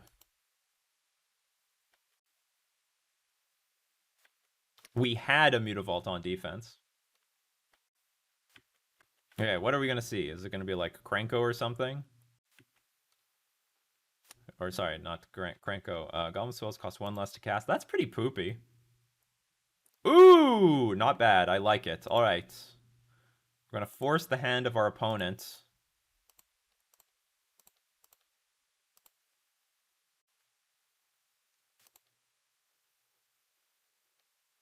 Max is currently 1. Done. Give me your Ether Vial on 2. And if they have if they don't put anything in play, whoa! Like, whoa, whoa, whoa, whoa, whoa. What happened there? Owned by Jim Downside. I usually don't have the Statue of Liberty Ether Vial. So would you have nothing? Okay, I'm going to attack. They had nothing to put in play. Their hand is just air. All right, we might steal this one. Might steal it. I punted hard with this mulligan, but we might steal this one. Also, 1 Lord in the air might be good enough. No munitions. Nothing. No 2-mana creatures because we stole the Ether Vial. We could have Raffle Stomped. Access to 3 basically 3 drops though now. So Matron into maybe Munitions Expert? Or maybe just Munitions Expert, period? All right, something good. Good stuff.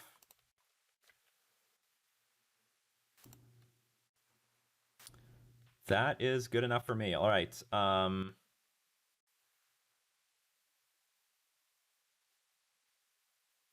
attack with everything.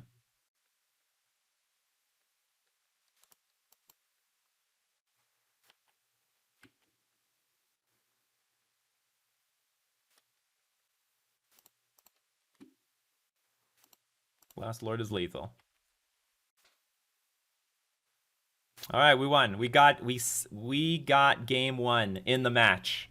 Got game one. And I'm telling you, people, it's all thanks to Chromox. Those early beats with Lord of Atlantis by turn 2 attacking with Lord of Atlantis, that is impossible unless you have Chromox. I really actually love this innovation. I'm playing with it for the first time, but I already love it. It makes like matchups like this possible. All right, so let's get. Does this do anything? Does Cursed Totem really do anything in this matchup? I don't know if it does. So definitely we're getting rid of Chalice. Everything else is somewhat playable. Maybe Force of Negation is also poor. We'll definitely bring in Grafdigger's Cage for Muxus and Dismember. This is useless. Non-basic. This might. How many non-basic lands? Where's Jim's deck? Posted it publicly.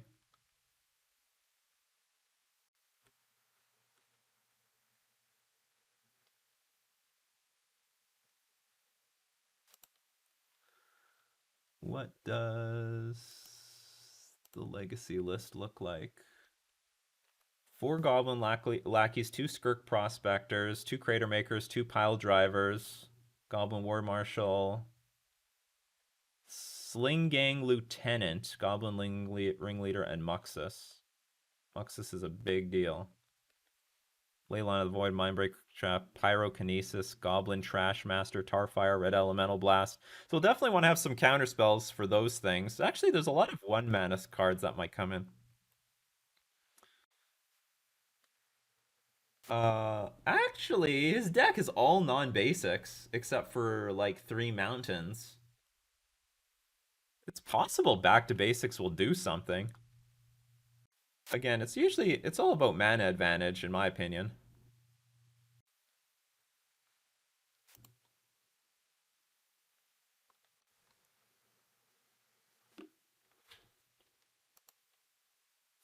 So it's like, do I keep Force Negation or do I keep back to basics?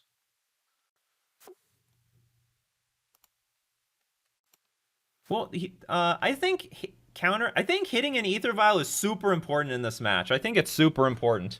And it can still hit Red Elemental Blast and a bunch of other sideboard cards that are coming in. And if nothing else, I can like toss it to like Chrome Mox or something.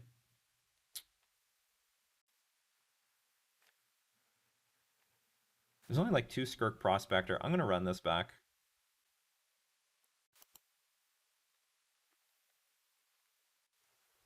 I think Days on the Draw is fine if we're running Chrome Mox.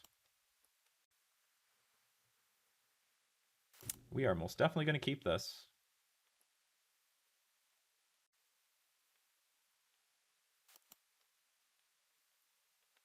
Islands are going to be really important in this matchup. Actually, just mana, period, might be important. Do you know what? Maybe you know what? Maybe the back to basics would be good. In the games where there's no... So he's going to start with 7 cards. In the games where there is no, what's it called? Ether Vial, back to basics might be back breaking.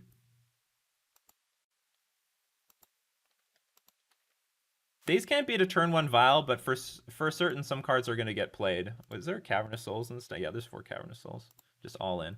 Goblin Lackey. You better believe that's going to eat a Dismember, like, immediately. And I guess we got to do it right now. So in this case, we might not even play Chromox. I don't even want to know what's going to happen here.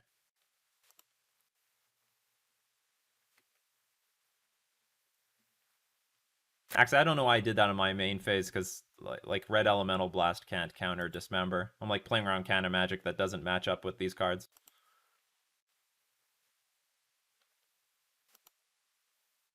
Yeah, kill it. Goodbye, Goblin Lackey. Hopefully the whole hand depended on that card.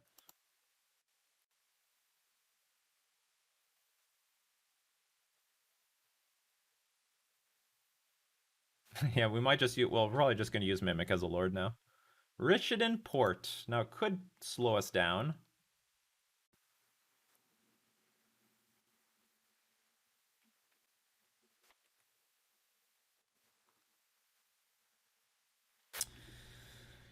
Interesting. How good is True Name in this matchup? It's probably okay. So do I go Lord into... Maybe I just pass and wait one more turn? We definitely play this to get around Wasteland. I could play a Lord here.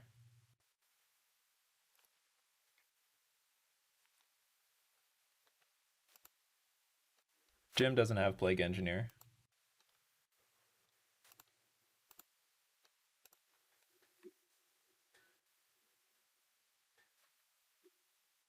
So I don't really want to put anything in play. Are we gonna put a Lord in play? All right.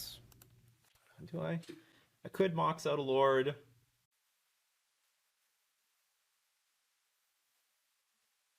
I guess I have nothing else to do with my turn anyway. Like, I have a bunch of cards in hand, and we still might draw more, so this actually does make some sense.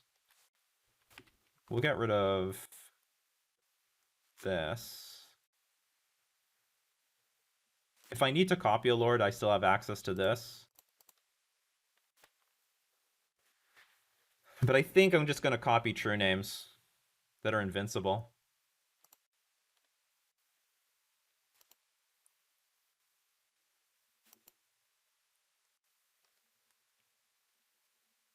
I think True Name will be invincible.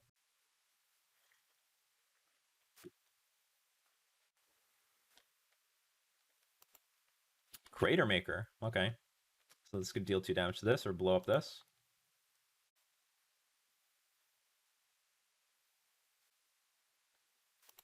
Interesting decision. Okay.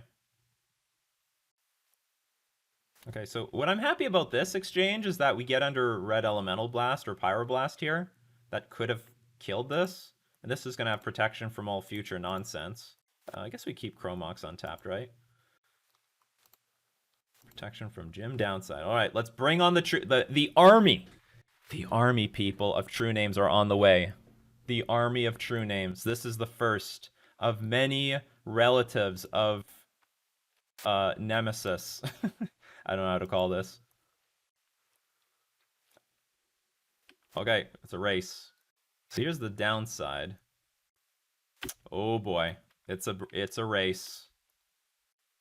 We've got Mutavault to block this, but I mean, there's all these answers to Pile Driver.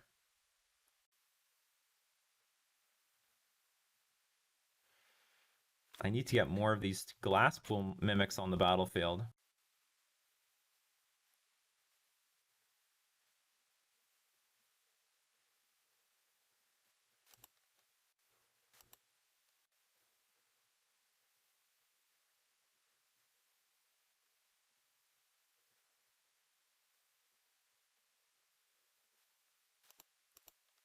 Okay, I definitely have to attack. I actually need more mana. I think I might play one of these glass pools from my hand. Just as a card. I'm going to cast this.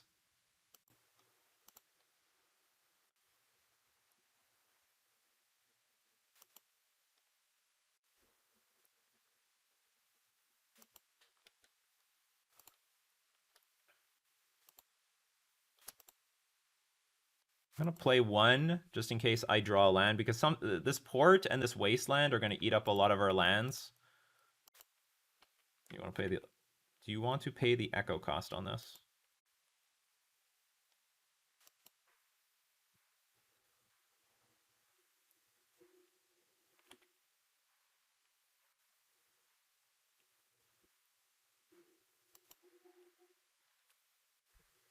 We have one thing on defense. This is gonna be tough because Goblin Pile Driver can deal a shitload of damage, and I'm at 16. I took some damage from Dismember.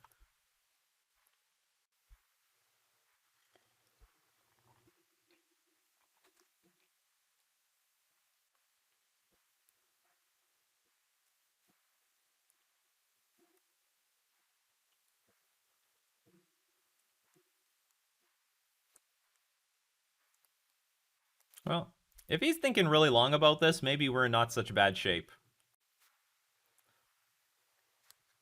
He's trying to calculate the clock, because if this stays on the board, um, if this gets to stay, it costs 2 mana to keep this here, but if it stays on the board, it'll deal like some extra damage. So at the moment, you can suicide away 2 creatures. I can block this one.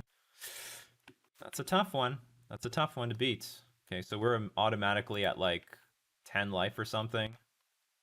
So I can't block this. It's gonna gain. It's gonna be for 3 damage. I need.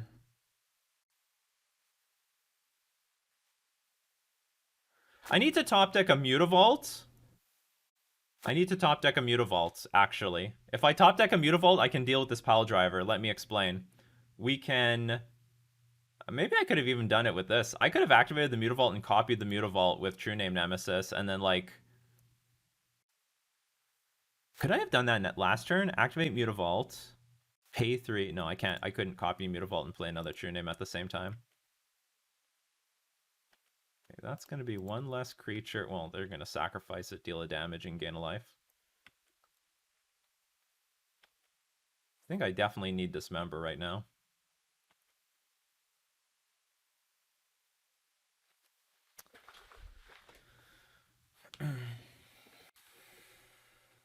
Because if I drew Mutavault, I could play a Mutavault, activate it, play Glasspool Mimic, copy the Mutavault, and then have enough mana to activate Mutavault, and every single time they tap or destroy a Mutavault, I activate the other one, and then I would have 3 Mutavaults to eventually block this pile driver.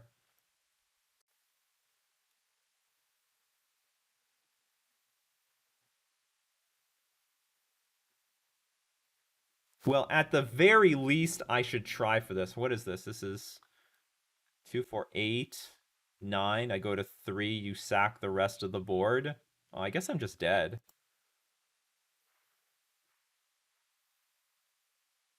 I didn't know this was coming out. There's not much I could do about it, though.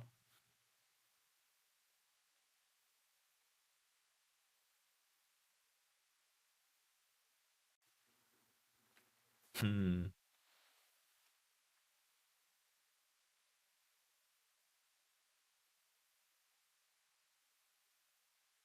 Yeah, I think we're just toast. Life total too low for this pile driver. We have answers of pile driver, but we didn't have any in our hand. This would definitely be a good game for, like, what's it called? I'm definitely siding in Back to Basics next game. I'm convinced Back to Basics could be back breaking.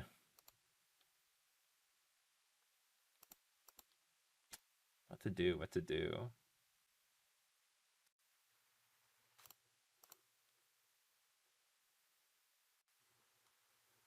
Well, anyway, situation's pretty hopeless.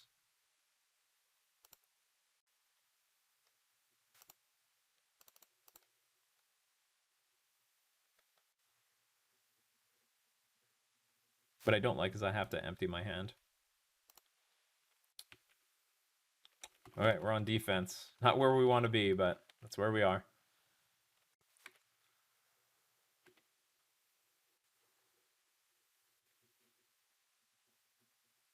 I'm hearing from Jim's channel to call you a nerd. Thank you very much. We're all nerds, geeks, and dorks in this game.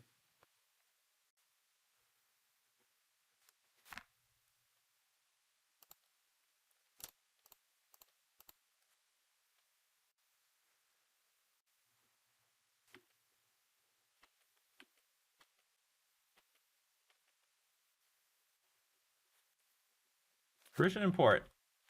Underrated card in Legacy.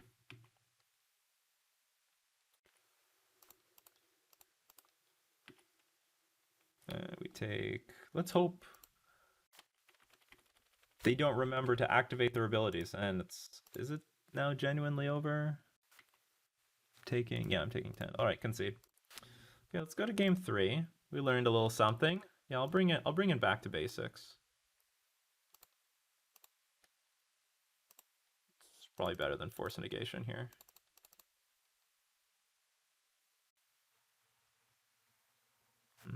Curse Totem for this. There's only 2 Siege Gang commanders in the deck.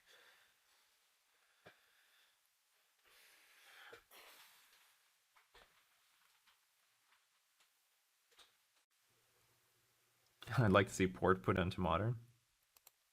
There's only 2 siege gang commanders and like 1 lackey. Or sorry, 2 lackey. 2 lackeys, 2 siege gang commanders. I'll leave this on the board. Everything else is like an ETB triggered ability.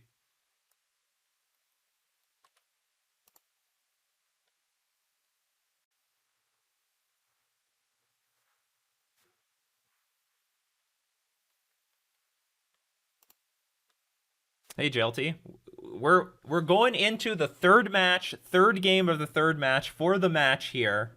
Goblins versus Merfolk. I mean, this is as close as it could be. A lot of people, I myself, I thought we were going to get landslide crushed. This is actually has been quite a fight, and we're on the play here for for all the marbles here. The pride of Merfolk on the line. And really, we're the super underdogs. Massive underdogs in this match. And we could pull it through right now. It's going to be part of history, people. It could be part of history.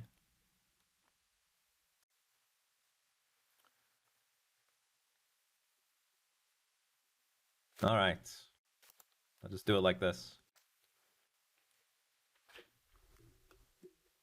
I have to go back and watch the VOD. I can't believe you won Historic. I thought that was an absolute gimme for Goblins. No, I had huge. I thought Historic was my best matchup, and it ended up being the case. And I knew Modern was my worst matchup, and that's exactly how it rolled out. It's exactly how it rolled out. Like we had outs. We had 5%ers, but we were never really like in any of those games. I knew it wasn't. I didn't well we were allowed to meta for Historic because Goblins is a deck in Historic. Like it's legitimately a deck that you have to be prepared for. So I'm allowed to like build my deck with Goblins in mind because it's one of the decks to beat. But unfortunately in Modern I had nothing because it's not one of the decks to beat. All right, so for a good keepable 7. I have 1 land. We have to mulligan.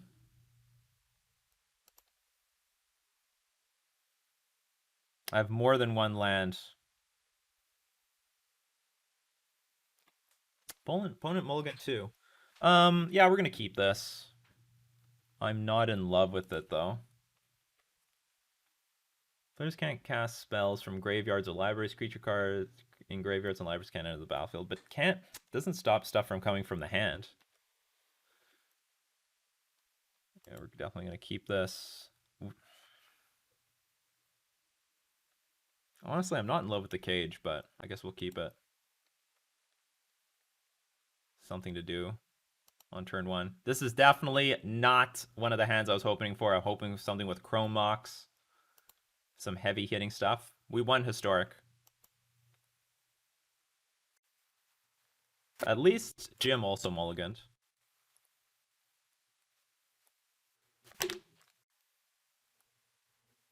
It stops Muxus. Like if they play Goblin Lackey hit us, put Muxus in play, that's game ending. If they tutor for Muxus put in play, that's game ending. Muxus is pretty bad. Yeah, but you can tutor for these things, even though they have 2 Muxus. Oh, it also interacts with Snoop, which is very relevant.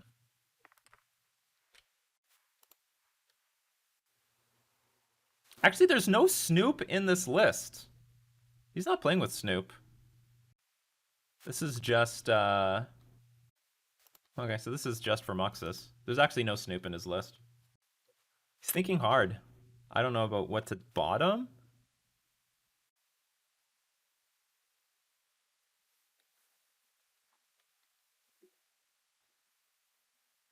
Too bad we didn't get a nice turbo fast hand in Legacy. That would have been perfect.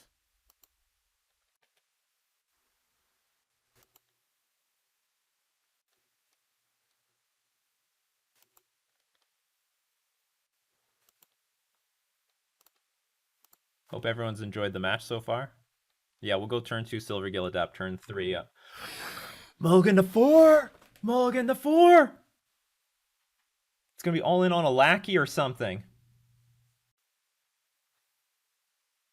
Mulligan to 4. Thassa's gonna show the luck in game 3 of match 3. Jim is mulligan to 4. Does he want to go any further? Hopefully he keeps Mountain, Lackey, Muxus, something, and we just play Cage and like, okay, that's it. Yeah, I'm sure there's like a whole not like this thing going on his side. But hey, it's not over yet. Goblins is super explosive. Anything could happen. Anything could happen. And also this deck can grind back from nothing. You know, all it takes is one goblin matron into like our misery. So, like, it's not over. Let's not count our chickens before they hatch. Still got to play good. They could wasteland this Cavern of Souls, and then we don't have any more lands for the rest of the game. Who knows what's going to happen? Anything can happen. All right, Thieving Skydiver. Merfolk. Let's get the Silvergill Adept out. Show Lord of Atlantis. I do want to peel lands here because both Richmond Port and Wasteland can slow us down. I don't know if that's the type of hand he wants to keep. Okay, Goblin. Pile Driver. Okay, Bog War Marshal. Okay, let's peel out our lords as quickly as possible. And I'm pretty sure it's worth just exchanging the Silvergill Adept here to make sure they don't get Munitions Expert online. Oh, when it die! Oh, I screwed this up. I actually don't like this exchange. That was stupid. I should just pass. This is not the other one. Alright, so now if there's like a Munitions Expert, we could be in trouble. I guess there's one less goblin on the board, but I did not really like the exchange of the Silvergill Adept for one goblin.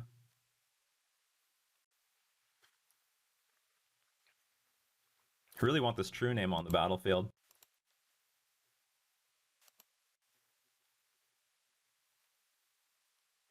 That could be a problem. Like I said. Okay. It's not over. Is there a Munitions Expert in hand?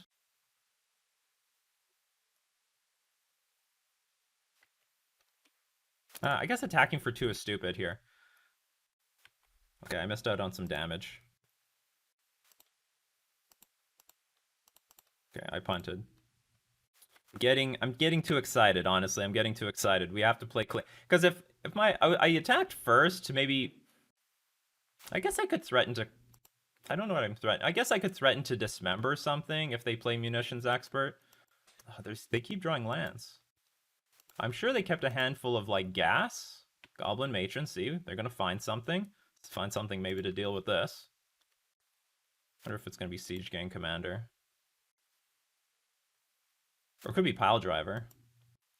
I did want to keep all their goblins off the battlefield. Like, I really should have... Well, I guess they would have paid the Echo anyway.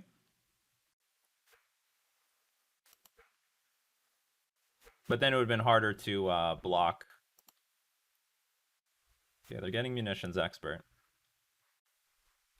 Which is good, because we're going to have a really big Lord of Atlantis soon.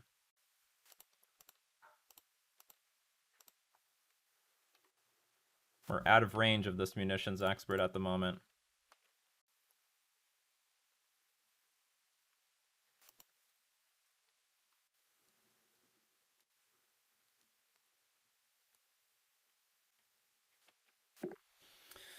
Alright, they play 2 creatures here.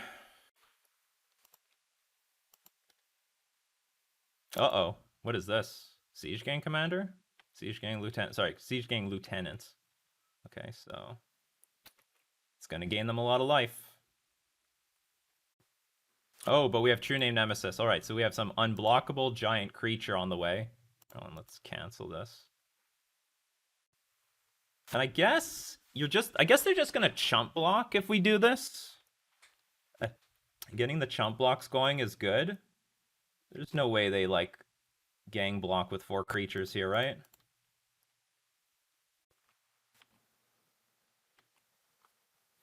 I think they just chump block and gain some life. And still take some damage. Okay, they have munitions expert and something else in hand. True name will put a nice steady amount of damage though.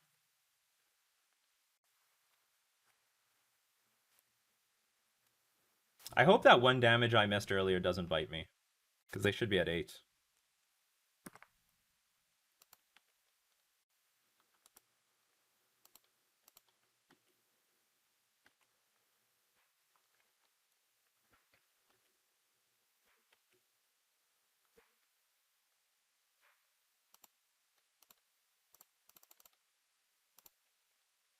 There we go. It's your name time. Nice 6/4 creature. Very difficult to block. I mean, munitions expert will eat off one of these. So attack for 5. But, like, this is a 2-turn clock from here. How can our opponent swing this back in their favor? Mulligan to 4, though. You have to give it... Oh, we're stealing that for sure. Okay, maybe not. But if that's their hand, I think it's over. I think it's over. I might be celebrating a little bit early, but I do believe it's over. I don't know how Jim can get out of this. This is so much damage. Oh my god, another Lord of Atlantis? Better believe we're going to play this. That's what Merfolk do. They just play Lords. These 2 cards stuck in my hand. It's like we're on a mulligan to 5 anyway.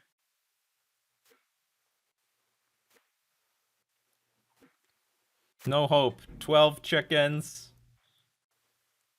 Merfolk can taste the salt. Oh, the salty taste of victory. That seawater.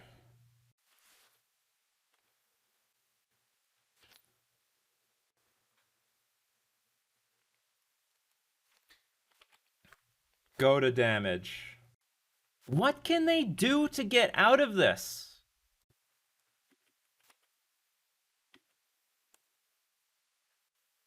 Like, I'm still threatening 6 next turn. They gotta put, like, a lot of bodies on the battlefield all at once. It's like Goblin Ringleader into Goblin Goblin Ringleader into, like, 6 creatures, or whatever creatures they reveal, into a Skirk Prospector, and then sack the board.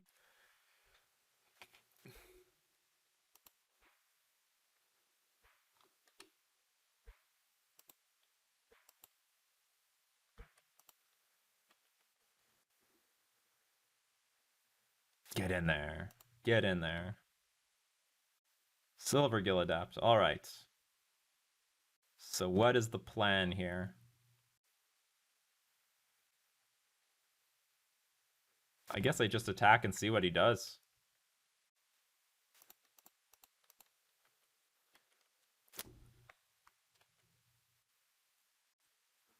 What is the awesome 1-drop that's coming in play? Goblin Lackey. Showing up at the last second. But it won't be enough. It does not have Death Touch. We will deal exactly 6. They'll gain 6. They'll gain 3 life. They'll go to 6. They will take exactly 6 from the true name Nemesis. The Nemesis of all decks in Legacy. And we will win the match. Merfolk versus Goblins. We were the huge underdogs. Massive underdogs. Incredible underdogs. We carried it. We carried it to victory. And I prophesized correctly that I would have my chances in Legacy. I would have my chances in Historic. I would have no chance in hell in Modern. I made sure I had the play on exactly the right formats that I needed. I won the die roll. I was just lucky that we won the die roll in the Historic matchup, but I made sure that we were on the draw for Modern, and that the last match we got the play for Legacy. Congratulations, Fish community! Do not underestimate Merfolk. That is the lesson for all people. Do not underestimate the Merfolk tribe. On any given day, the Fish have the power. And I have to say, this build in Legacy is awesome. I really love that idea of Chrome Mox. Really smart idea. Merfolk is getting a little too slow in Legacy. This speeds it up by a lot. I love this thing. So, it's not over, people. Oh, so let's have a call with Jim. get on a call with Jim.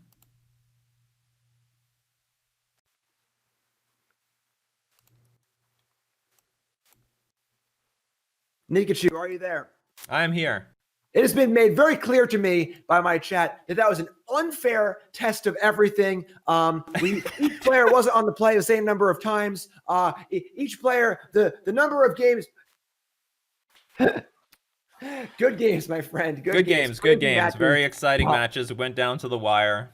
Yeah, that was definitely super exciting. Except the historic match was crazy. Like I figured that one was like the biggest, like, you know, like I don't say like shoe in, but like that felt like the most lopsided matchup on paper, given that like Goblins and Historics are one of the best decks. But that's correct. So you know what? In my mind, I thought I had chances because before Muxus was printed, I had okay game against Goblins. I knew that because Goblins was now like one of the decks to beat in Historic. Okay, I can very fairly play with like millions of Grafdigger's Cages, also deals with Uro, and also the Mist Callers. And I figured Mistcaller was pretty threatening, honestly, by being so simple. So long as you don't get Muxus off, I'm like, you know what? I can go toe to toe with the rest of these goblin creatures. Yeah, I just knew that I was just going to get crushed in Modern. That's all. I was talking about how the goblin decks, like the goblin deck in Historic especially, and then Modern a bit too, are much more like combo-y and less board control-y than they used to be. Yeah. And like the thing that's good against a goblin combo deck is typically just like a really fast clock and one piece of disruption. Exactly. You know? Like 1, 2, 3, 4, stop your one thing and kill you. So like the Historic Merfolk deck ended up kind of working like that, where you kind of had just a fast curve. You had the one Aether Gush or the one Mistcaller, and then that was it. So okay, well, you've just taken down me on the first ever Mog Monday challenge, embarrassing me in front of my Mog Monday audience. Talk to me. How did it feel? What do you got to say for yourself? Post-game interview. I knew I was an underdog going into this. Massive underdog. For anyone who doesn't know the Goblins versus Merfolk matchup, Goblins has been kicking our ass for years. Years.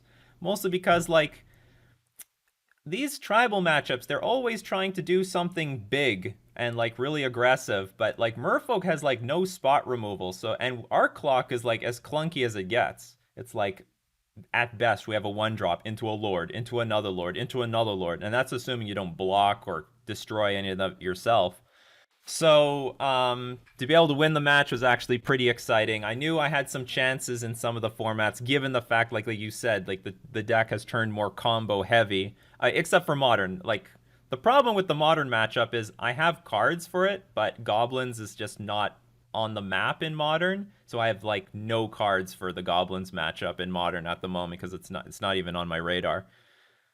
Yeah, and then the Modern version has like I feel like it has the better grind, the more experts, the more interactive stuff as well. So yeah. I mean, you don't have like in Legacy you just like have Chrome Box. You can just like turn 1 Lord, turn 2 Lord, turn 3 Lord. If I stumble, I'm dead, as we saw in the games, you know. So and that's a new idea actually for Merfolk. This was an idea created by another very prominent Merfolk player in the community, John Kasari. He had this idea, let's replace Aether Vial with Chrome Mox. And what can I say? Legacy is so fast enough that I'm tired of Aether Vial, at least from the Merfolk perspective. This Chrome Mox at least gets the game going a lot faster and just gives me game against like all the other decks that would normally like tempo me out. Yeah, it's funny because one of my only GP top 8 with Goblins was an extended when Vial was banned in extended. Oh, wow. Yeah, I remember. Aether Vial used to be banned. Right, and I was playing 4 Chrome Mox. I was playing 4 Chrome Mox and 4 Rite of Flame. And even though like that version was a little worse than Vial Goblins, it was much faster. Like it killed on turn 3 like all the time. You would just go turn 1 Land Mox Pile Driver, turn 2 War Chief, turn 3 Matron Pile Driver, kill you. You know, so the Chrome Mox is I consider playing Chrome Mox in Legacy before as well. And there is like a Muxus version that plays Chrome Mox too. But oh, interesting. Wasn't familiar. But yeah, it's cool. Still good. Built it. And I played it on Mog Monday once. It's actually quite good. It's just like Ancient Tombs, 4 Muxus, just more of like a kind of like big mana Muxus deck that also had played the Goblin cards too. Gotcha. Cool. So for YouTube folks, that's it. That's going to be the showdown. For you stream folks and then you YouTube join button subscribers and my Twitch subscribers, we have a little bonus content coming for you. Don't change that dial. What's up? Yeah, don't change that dial. That's right. So, but YouTube folks, let me know what you thought of the content. Like, comment, subscribe. If you enjoyed Mog Monday Challenge, the plan is to do this every month, once a month, the first Monday of the month, starting in January. So again, big thanks to Nikachu for coming on and being my first Thank guest you very much and for beating me challenging in front of my audience. Unbelievable. So YouTube folks, like, comment, subscribe. We'll see you next time on Mog Monday. And look, if you hit the join button in the next few weeks or next few days to look for the bonus content. All right. And stream folks, we got a little bonus for you. Don't go nowhere because we have a very special match to play. And this is going to be, even though you beat me in matches, we were tied in games. It was 4-4. So we're going to split this up here. We are going to play the Elf versus Goblins. Come on, Jim. The Merfolk versus Goblins dual decks. That's right. Yes. The dual decks. I believe it was one of the first dual decks, I think. It might have been the first. It was the first dual deck. Or, like, it's the first... Actually, I don't know. Chat, was this the very first dual deck, or was this the first, like, tribal dual deck? And so it was the dual decks, Merfolk versus Goblins, and we're playing both precon decks, and we're going to see who can take it down in this battle of precons. I have my list loaded on my side. Yeah, I got my list loaded as well. And let's actually just leave a Discord on for this one, I guess. Sure, why not? All right, fun. and then the only exception in my list is I'm playing with Tideshaper Mystic over Title Warrior. Because for people who don't know, Title Warrior has been bugged on Magic the Gathering Online for, what is it, 2 years now? 2 years? So it actually just turns the land into nothing? Into nothing. You can tap it, but it won't do anything. That's like broken. Like, that's like really good. Oh, yeah. And then... Anyway, it's a legacy playable card for Merfolk, but the developers on Magic the Gathering Online don't do anything about it, so we're going to play with a spiritual, it's a very similar card, Tideshaper Mystic. Target land becomes the basic land type of your choice until end of turn. Activate this ability only during your turn. Good enough. Yeah, it definitely makes it worse for sure. You can't like porch your opponent with it. But so let me just get my push to talk here. Where's push to talk on the Discord? Authorized apps, my account, voice and video. Trident Prince says that the dual deck started my love for Merfolk. I bought 4 and sold the Goblin parts and created my first Merfolk deck from that card base. You're not the only one. I've heard that story millions of times. JLT, thanks very much for the sub. Yes, subscribing with Prime. Can you hear me? Oh, I can hear you loud and clear. All right, cool. So I'm on push to talk. So you should be too. So you can like talk to your chat without talking, like to talk about the game without talking to me. Is that cool? How do I get to push to talk? Go into your Discord setting. I'm in the Discord.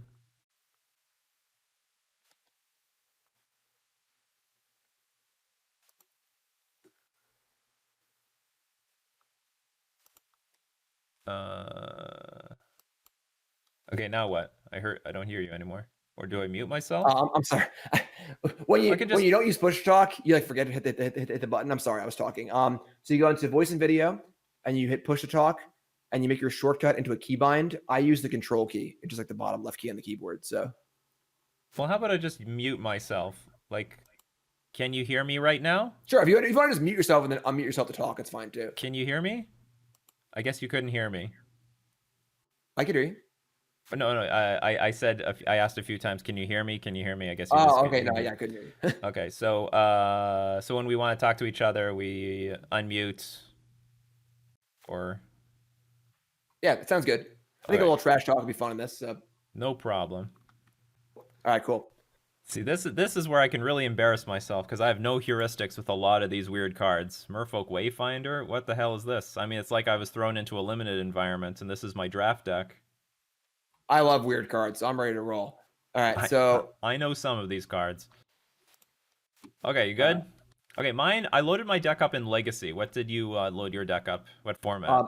Mine's also Legacy. So okay, good. Send the challenge away, and I'm gonna do the intro to the intro. Thanks for the intro section. Okay.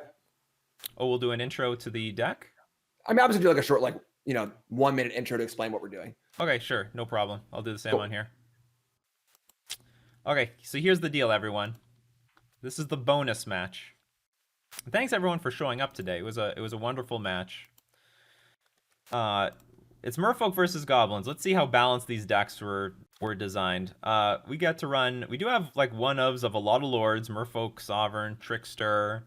What's it called? We have a Master of Waves, which is nice. Lord for Elementals. No Lord of Atlantis. We're gonna push our damage with Tide Shaper Mystic that can make a basic land any type of our choice until end of turn. We protect our creatures with Triton Tactics. We have Merfolk Looter. It's a lot of weird. Like we have tempo cards like Harbinger and Tidebinder Mage, which hopefully are good in the Goblin matchup. Waked Thrasher can deal a ton of damage, just tons of damage with. Whenever a permanent untaps, it gets +1/+1 till end of turn, and with Island Walk, that is a deadly combination. Can misdirect some nonsense. I love this card actually in Legacy. Not actually playable in Legacy. I just love the card. You may exile a blue card from your hand rather than pay this spell's mana cost. Change the target of target spell with a single target. If Jim goes after one of our creatures, nope, we're going to redirect the removal spell to their creatures. So hopefully this is... Let's see how balanced this ended up being. Rootwater Hunter deals Nikachu, 1 damage to any target. I have some removal here. Yeah. Sweet. So are you ready to battle with our dual decks? Yes, I'm ready. All right, so let's do this. Send the challenge away, and let's cap this this first ever Mog Monday showdown off right. You have to keep doing this Mog Monday with as many dual decks there are with Goblins versus something. Yeah, there's a few Goblin ones. I think there's like all the first Goblins and Merfolk versus Goblins. That might be it. I don't know, but definitely a fun one. So dual decks Goblins. Good luck. Okay, good luck. Good luck. Let's have a good game. We lost the die roll. Whoops. So we lost the die roll. One lander. Probably got to ship it. Oh, Aquatex will. People have been asking me to play this card for years, so yeah, we can do better. Another one lander.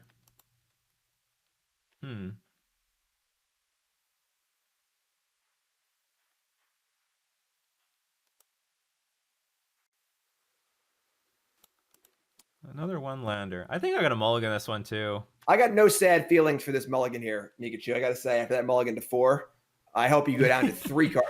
When you had that mulligan to 4, I was celebrating, but I told the chat, you know what? You could still go like Ether Vial into Wasteland, and then we get mana screwed, so it can work the other way around. And sure enough, there was a Wasteland in that match. So the 6-card hand was really close. The 6-card hand was Krenko, Vial, Wasteland, Port, Land, but no Cavern. And so it had like Vial, Port, Wasteland. It's like on the play, I think it would have been a keep, but we decided to mull it on the draw, and obviously immediately saw a no land hand. So, okay, put him on it for 5. We got to keep something. You know, this is just how it's going to be. I hope to draw lands out of all this. Well, Aquatex Well might help us. I mean, if we get to resolve this and draw another land, if I can go like Tide Shaper into Merfolk Sovereign, that's not a bad result. And Rootwater Hunter. I didn't even know this card existed. Top 5 tribes in Modern. Number 1, Merfolk. Number 2, Goblins. Number 3, Elves. Fairy. Cleric.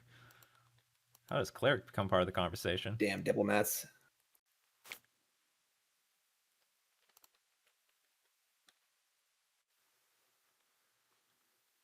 Oh, we got our land. I don't think anything changes. So I guess we'll put like a flood counter on here. Maybe if I draw, I don't know, maybe we'll draw a different 1-drop. I don't even know what 1-drops are in my deck. Okay, we are curving out. That's the important thing. So here's an interesting thing. Each creature attacks this turn. That's the best volcanic island of all time.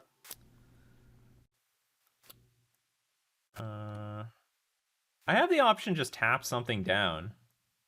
But you know what? I think I would rather... Oh no, it's a tap thing anyway. Okay, so I'm willing to attack. I thought it was a static ability.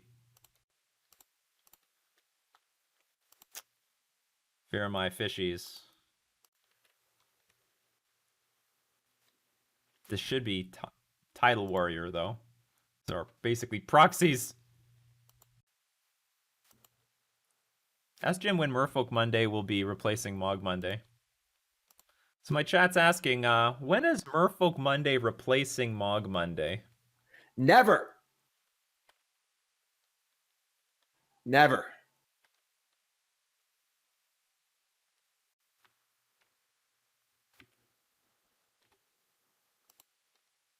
Counter target creature spell. That's nice to hold up, but I'm not in a position to hold anything up. Okay, so let's hope there's no removal. Tell you one thing, I'm really happy that I don't have to deal with like a munitions expert anymore. Okay, let's get in for our dinky amounts of damage. They didn't tap this, which means they didn't want me to attack. That's a sign. Yeah, we still have to deal with garbage like Krenko and stuff.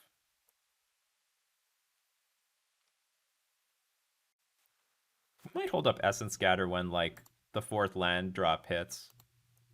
Foundry Street Denizen. Ooh, that's a good one. Well, here's the good news. Rootwater Hunter can, like, eat the entire board. Right? So, like, this is a... to 1 damage to any target. That's ridiculous. Streambed. Rock says in chat that I should have to play a deck with Razorfin Hunter next week as a penance for my loss to Merfolk. Razorfin Hunter, the only goblin merfolk in existence. That card was sweet. I used to like that card back in the day.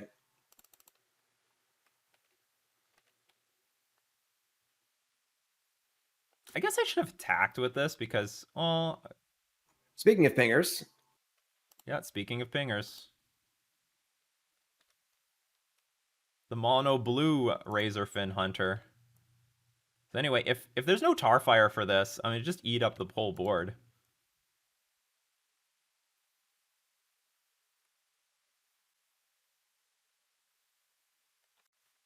What is this? This is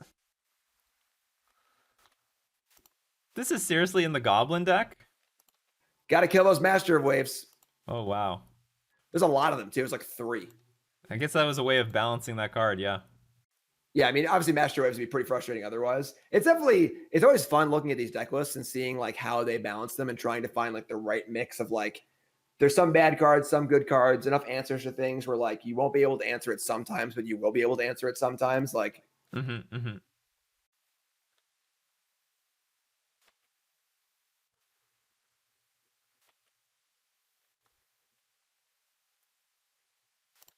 See, if I had Tidal Warrior here, I could actually just lock him out of mana. Well, I guess this one is an addition.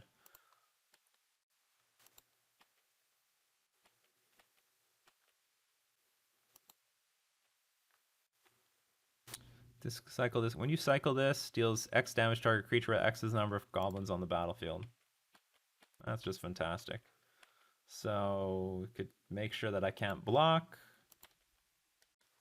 Get him for 2 damage. Even it up.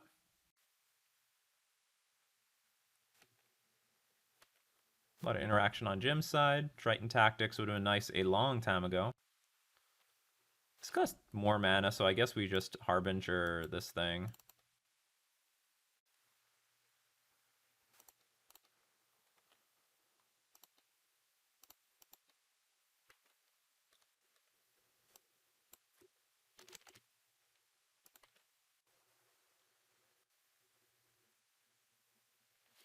Just on defense, because of course the Goblin deck can do a lot more damage than we can.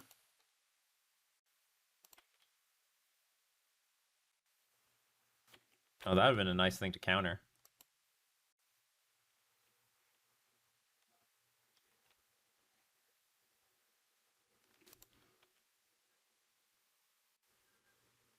And these things have haste.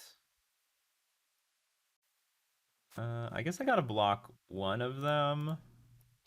At the very least. And just use Triton Tactics as a removal spell.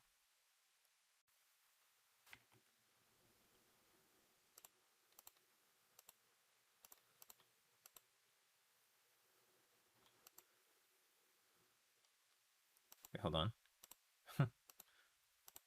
Don't know if I selected enough. Tricks? Oh, both of them get it. Both of them get it. I did have some tricks, but I could have blocked.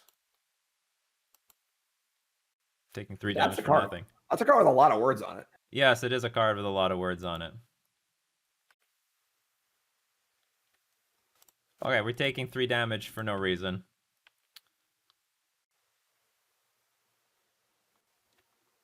This can cycle. Means he's trying to play for something big here. That's a nice card. This would be nice with if Krenko hits the battlefield. So it doesn't remove ability, so I don't think it's worth playing on the Chieftain. I think I'm just gonna pass. We're definitely in clunk mode though. This deck has so many answers to Master of Waves, it's unreal. Yeah, they don't even let Master Waves be good in this matchup. Like we have a Goblin Charbelcher in our deck too, which is like the only purpose is to kill Master of Waves. Like, Sacrifice Blighted Gorge deals 2 damage to any target. I'm sure when they play test is like, well, when the blue side gets Master of Waves, it's over. We need like a million answers to this one card. It was my favorite card in Modern until Plague Engineer was printed and basically made it unplayable. yeah, we may have our disagreements here. There's one thing we can agree on, and that Plague Engineer is garbage. Essence Scatter.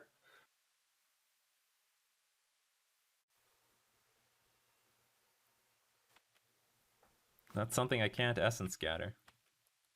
Goblins. Look, this is their Master of Waves. I don't have any answer to this. Where's my Blighted Gorge for this situation? I believe you have Blighted Cataract, which is the blue version that draws 2 cards. Mm-hmm. I played that card in a few control decks back in the day, so.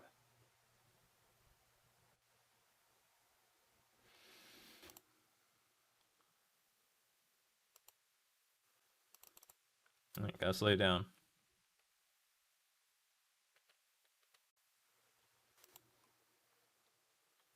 Oh boy. Jeez, this thing has haste.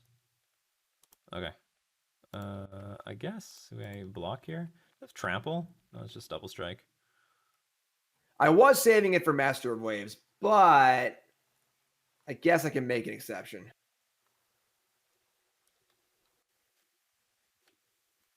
Another card that kills Master of Waves. Basically every card in my entire deck. How many answers to Master of Waves are there? You should write a letter to WotC and be like, these decks are horribly unbalanced. This is a terrible product. This is so lopsided. All right. Well, there's no sideboard, so let's run it back. Can you add mountains? Probably not right now. I think it's like sealed deck. It feels like a sealed deck, but it's not actually a sealed deck.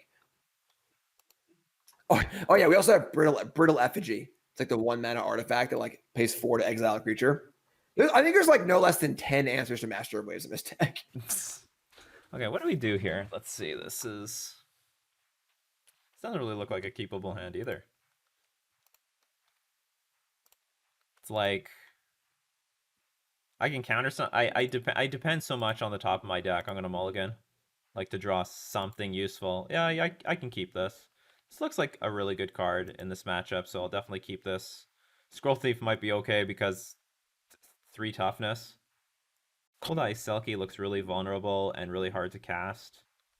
Has Island Walk. Target land becomes an island until end of turn.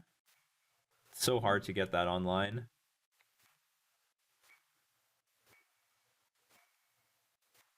Guess I'll dump. I have too many. This is just a hand of 3 drops, really.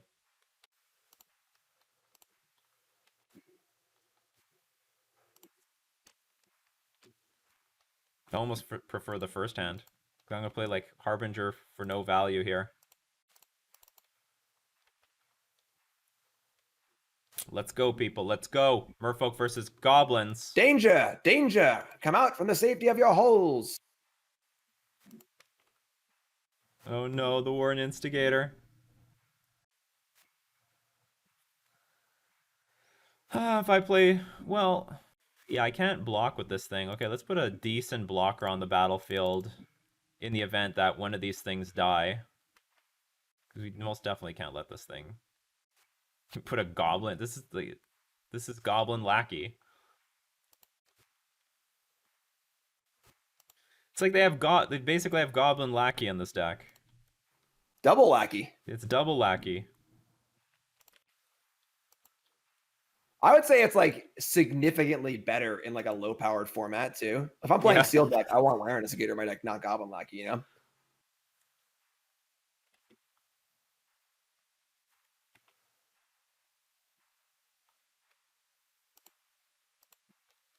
Okay, if he doesn't have removal, then this is going to be OP. What's Battlecry? Whenever this creature attacks, each other attacking creature gets plus. Oh my god, this is awful. Well, I'll just jump block, I guess. Well, we can't let this happen like every turn. So we have to hope that this lives.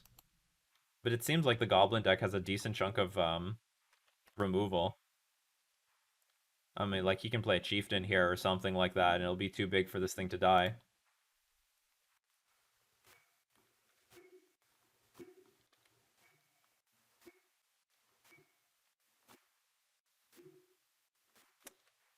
These decks are not balanced whatsoever. This is ridiculous. This is actually extra proof that Wizards prefers goblins over merfolk. Hence why there were like tons of goblin cards in what's it called? Modern Horizons. There's like no goblin cards whatsoever. Sorry, there's tons of goblin cards in Modern Horizons, but there were like no merfolk cards in Modern Horizons. I agree with you now, but there was a long period where there wasn't a playable goblin printed for like a 7-year stretch. It was like Mogwar Marshal and then Radio Silence for like 7 years. And then they dumped Christmas, and then the following year Conspicuous Snoop. For sure, yeah. Modern Horizons into Snoop into Muxus is quite the chain of cards. So it's funny because like I almost like don't like Muxus or Snoop. I like Snoop if it didn't have the combo ability on it. Because like I just want to play it as like a fun like card advantage 2-drop. Yeah, but And then why not Muxus do is that? Like I was sort of curious about your deck. Why don't people play that as a value card? in which version of the deck? Let's say Legacy. Yeah, I think it's like I mean I haven't played a lot of Legacy. I just played Goblin Lackey's list for the most part. Okay. So like oops, sorry. I'm definitely out of the Legacy loop. Oh. It does seem good, but a little slow. Uh-oh. Yes, Uh-oh. The uh-oh is here. Excellent. Uh-oh. Do I have... Okay, so maybe I can attack here. The blockers don't look that good. These blockers look great. I have to hope there's no more ghost fires. I guess there's 2 ghost fires in the deck. At least one of them is gone. Alright, the master has arrived. There should be a clone in here somewhere. Where's our clone? Okay, they're cycling. That's a sign of desperation. Need the ghost fire. 2 ghosts. I guess there's 2 ghost fires in the list. If there's a third. But this is a 60 card deck. This is 60 cards. Oh god. It's not quite Master of Waves, but it does a very good impression. Okay, this is where we need claustrophobia. Interesting. But at least this is unblockable. 4 goblins.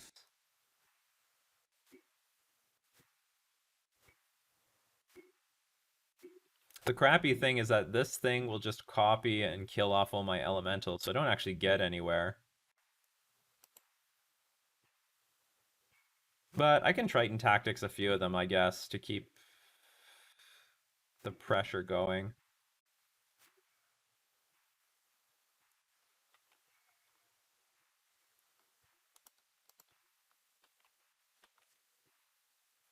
oh god.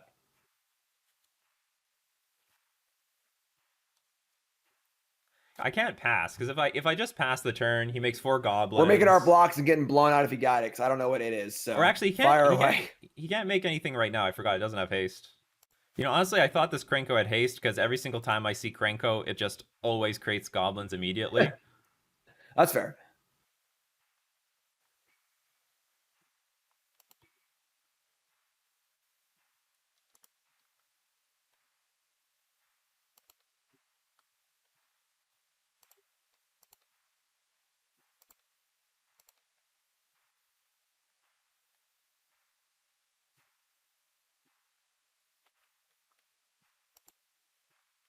Alright, so our stuff doesn't die. I don't know how relevant that is.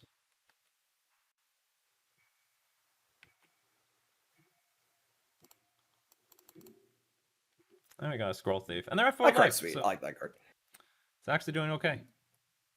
This may be the only time in Magic's history, I guess not, aside from people playing these decks, where I drew it last turn, but a player draws Blighted Gorge, and they're like, whew, thank God for Blighted Gorge. I don't know what I would have done without that Blighted Gorge. You know what, Spider Space? I didn't see this line with the Stream Bed Aquatex. I can't even read my own cards. It's just a bunch of limited stuff.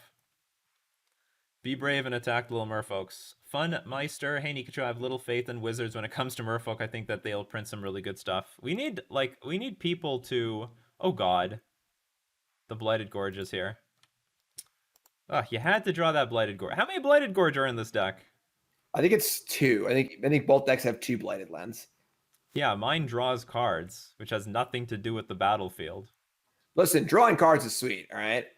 Drawing cards is very sweet. Well, drawing cards is sweet, but Merfolk versus Goblins, I usually die with a lot of cards in my hand. True. It's funny because I'm the one who wants to draw cards, and you're the one who wants to kill creatures. They should have taken Blighted Gorge and Cataract and flipped them. Yeah, that's right.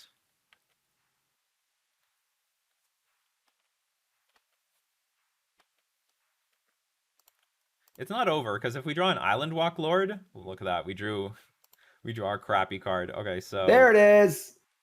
Yeah. Yeah. I've got my Blighted Cataract. So much mana. Like I've played Blighted Cataract in multiple SCG Tour level events in my control decks, like a 1 of or a 2 of. Do I not have enough mana? Oh, I don't even have enough mana. Yeah, it's 6. It's a lot. Like, well then.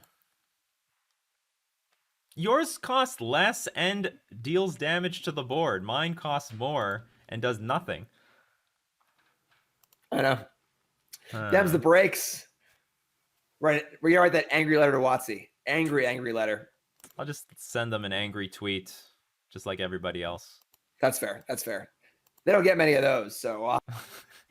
So the problem here is if I attack with everything, I don't like this is my. Oh no, I can attack with like a few things on the ground, I guess. People are saying that there was like a Dominaria land that was also similar to that, like Memorial to something, where you just sack it and draw cards. I've also played that card in bad control decks. I put a lot of bad card draw lands in bad control decks.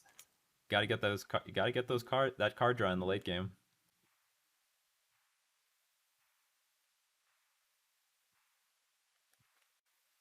That was almost a weird block. I mean, this can deal a lot of damage. I mean, this is very close to, like, killing me.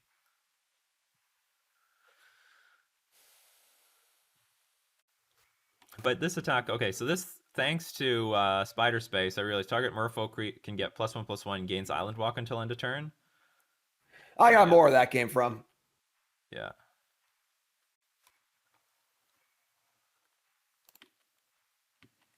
The problem is this Cranko is still going to be cranking out tons of stuff. We need an Island Walk Lord. If we get an Island Walk Lord, we have a 2-turn clock. Unfortunately, there's only one Master of Waves in this deck. Menace? Sure, why not?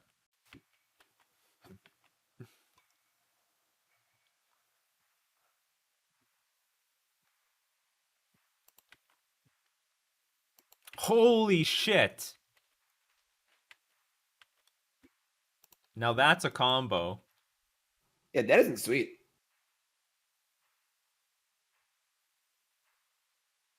Yeah, I guess I'm going to take this.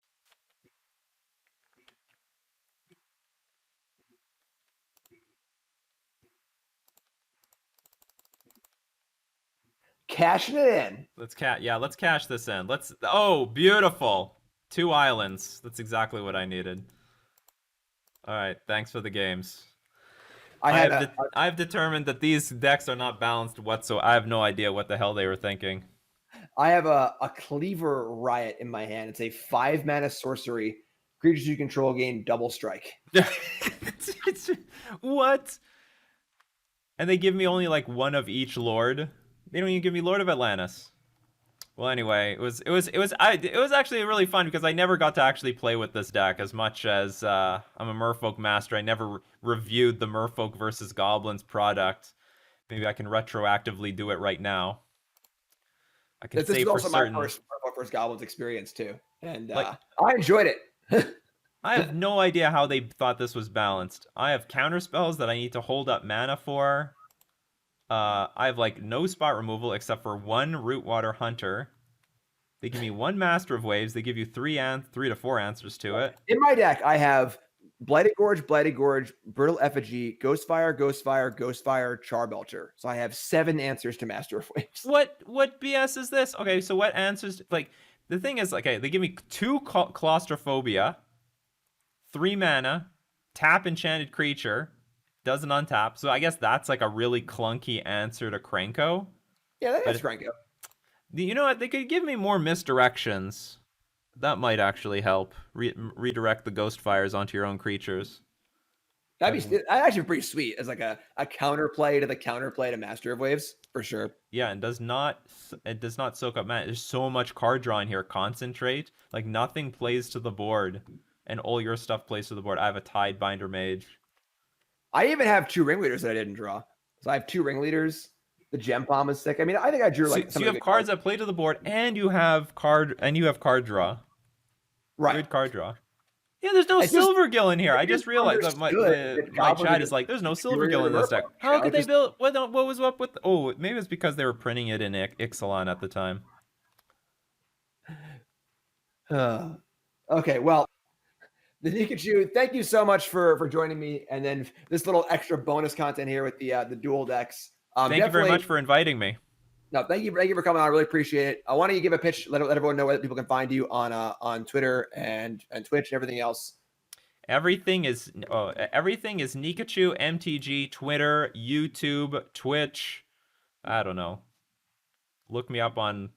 I have a TikTok, but there's no content on it. But basically, yeah, you can find me on Twitter, YouTube, Twitch, and also you can see the gameplay replays on Nikachu MTG streams. I guess that's the only the different one, and I'll definitely have this gameplay content on. You can see my side from Nikachu MTG streams. But yeah, this was great. This was hilarious. It was a lot of fun, and makes me think I got to be challenging all the other Merfolk tribal decks out there. Julian, Master of Elves, 80% in Legacy. Yes, Julian's definitely a possible target. I got to think about my targets each month and who I'm going to challenge for us. So Julian with Elves is definitely a good one. And keep an eye on that one. There's definitely an Elf deck in Historic, Legacy, and Modern. The Elf deck in Historic is something I've actually wanted to try. On my to-do list. I haven't really gotten around to it, but like a lot of the cards are there. So if anyone from my side wants to learn where you're from, where can they find you?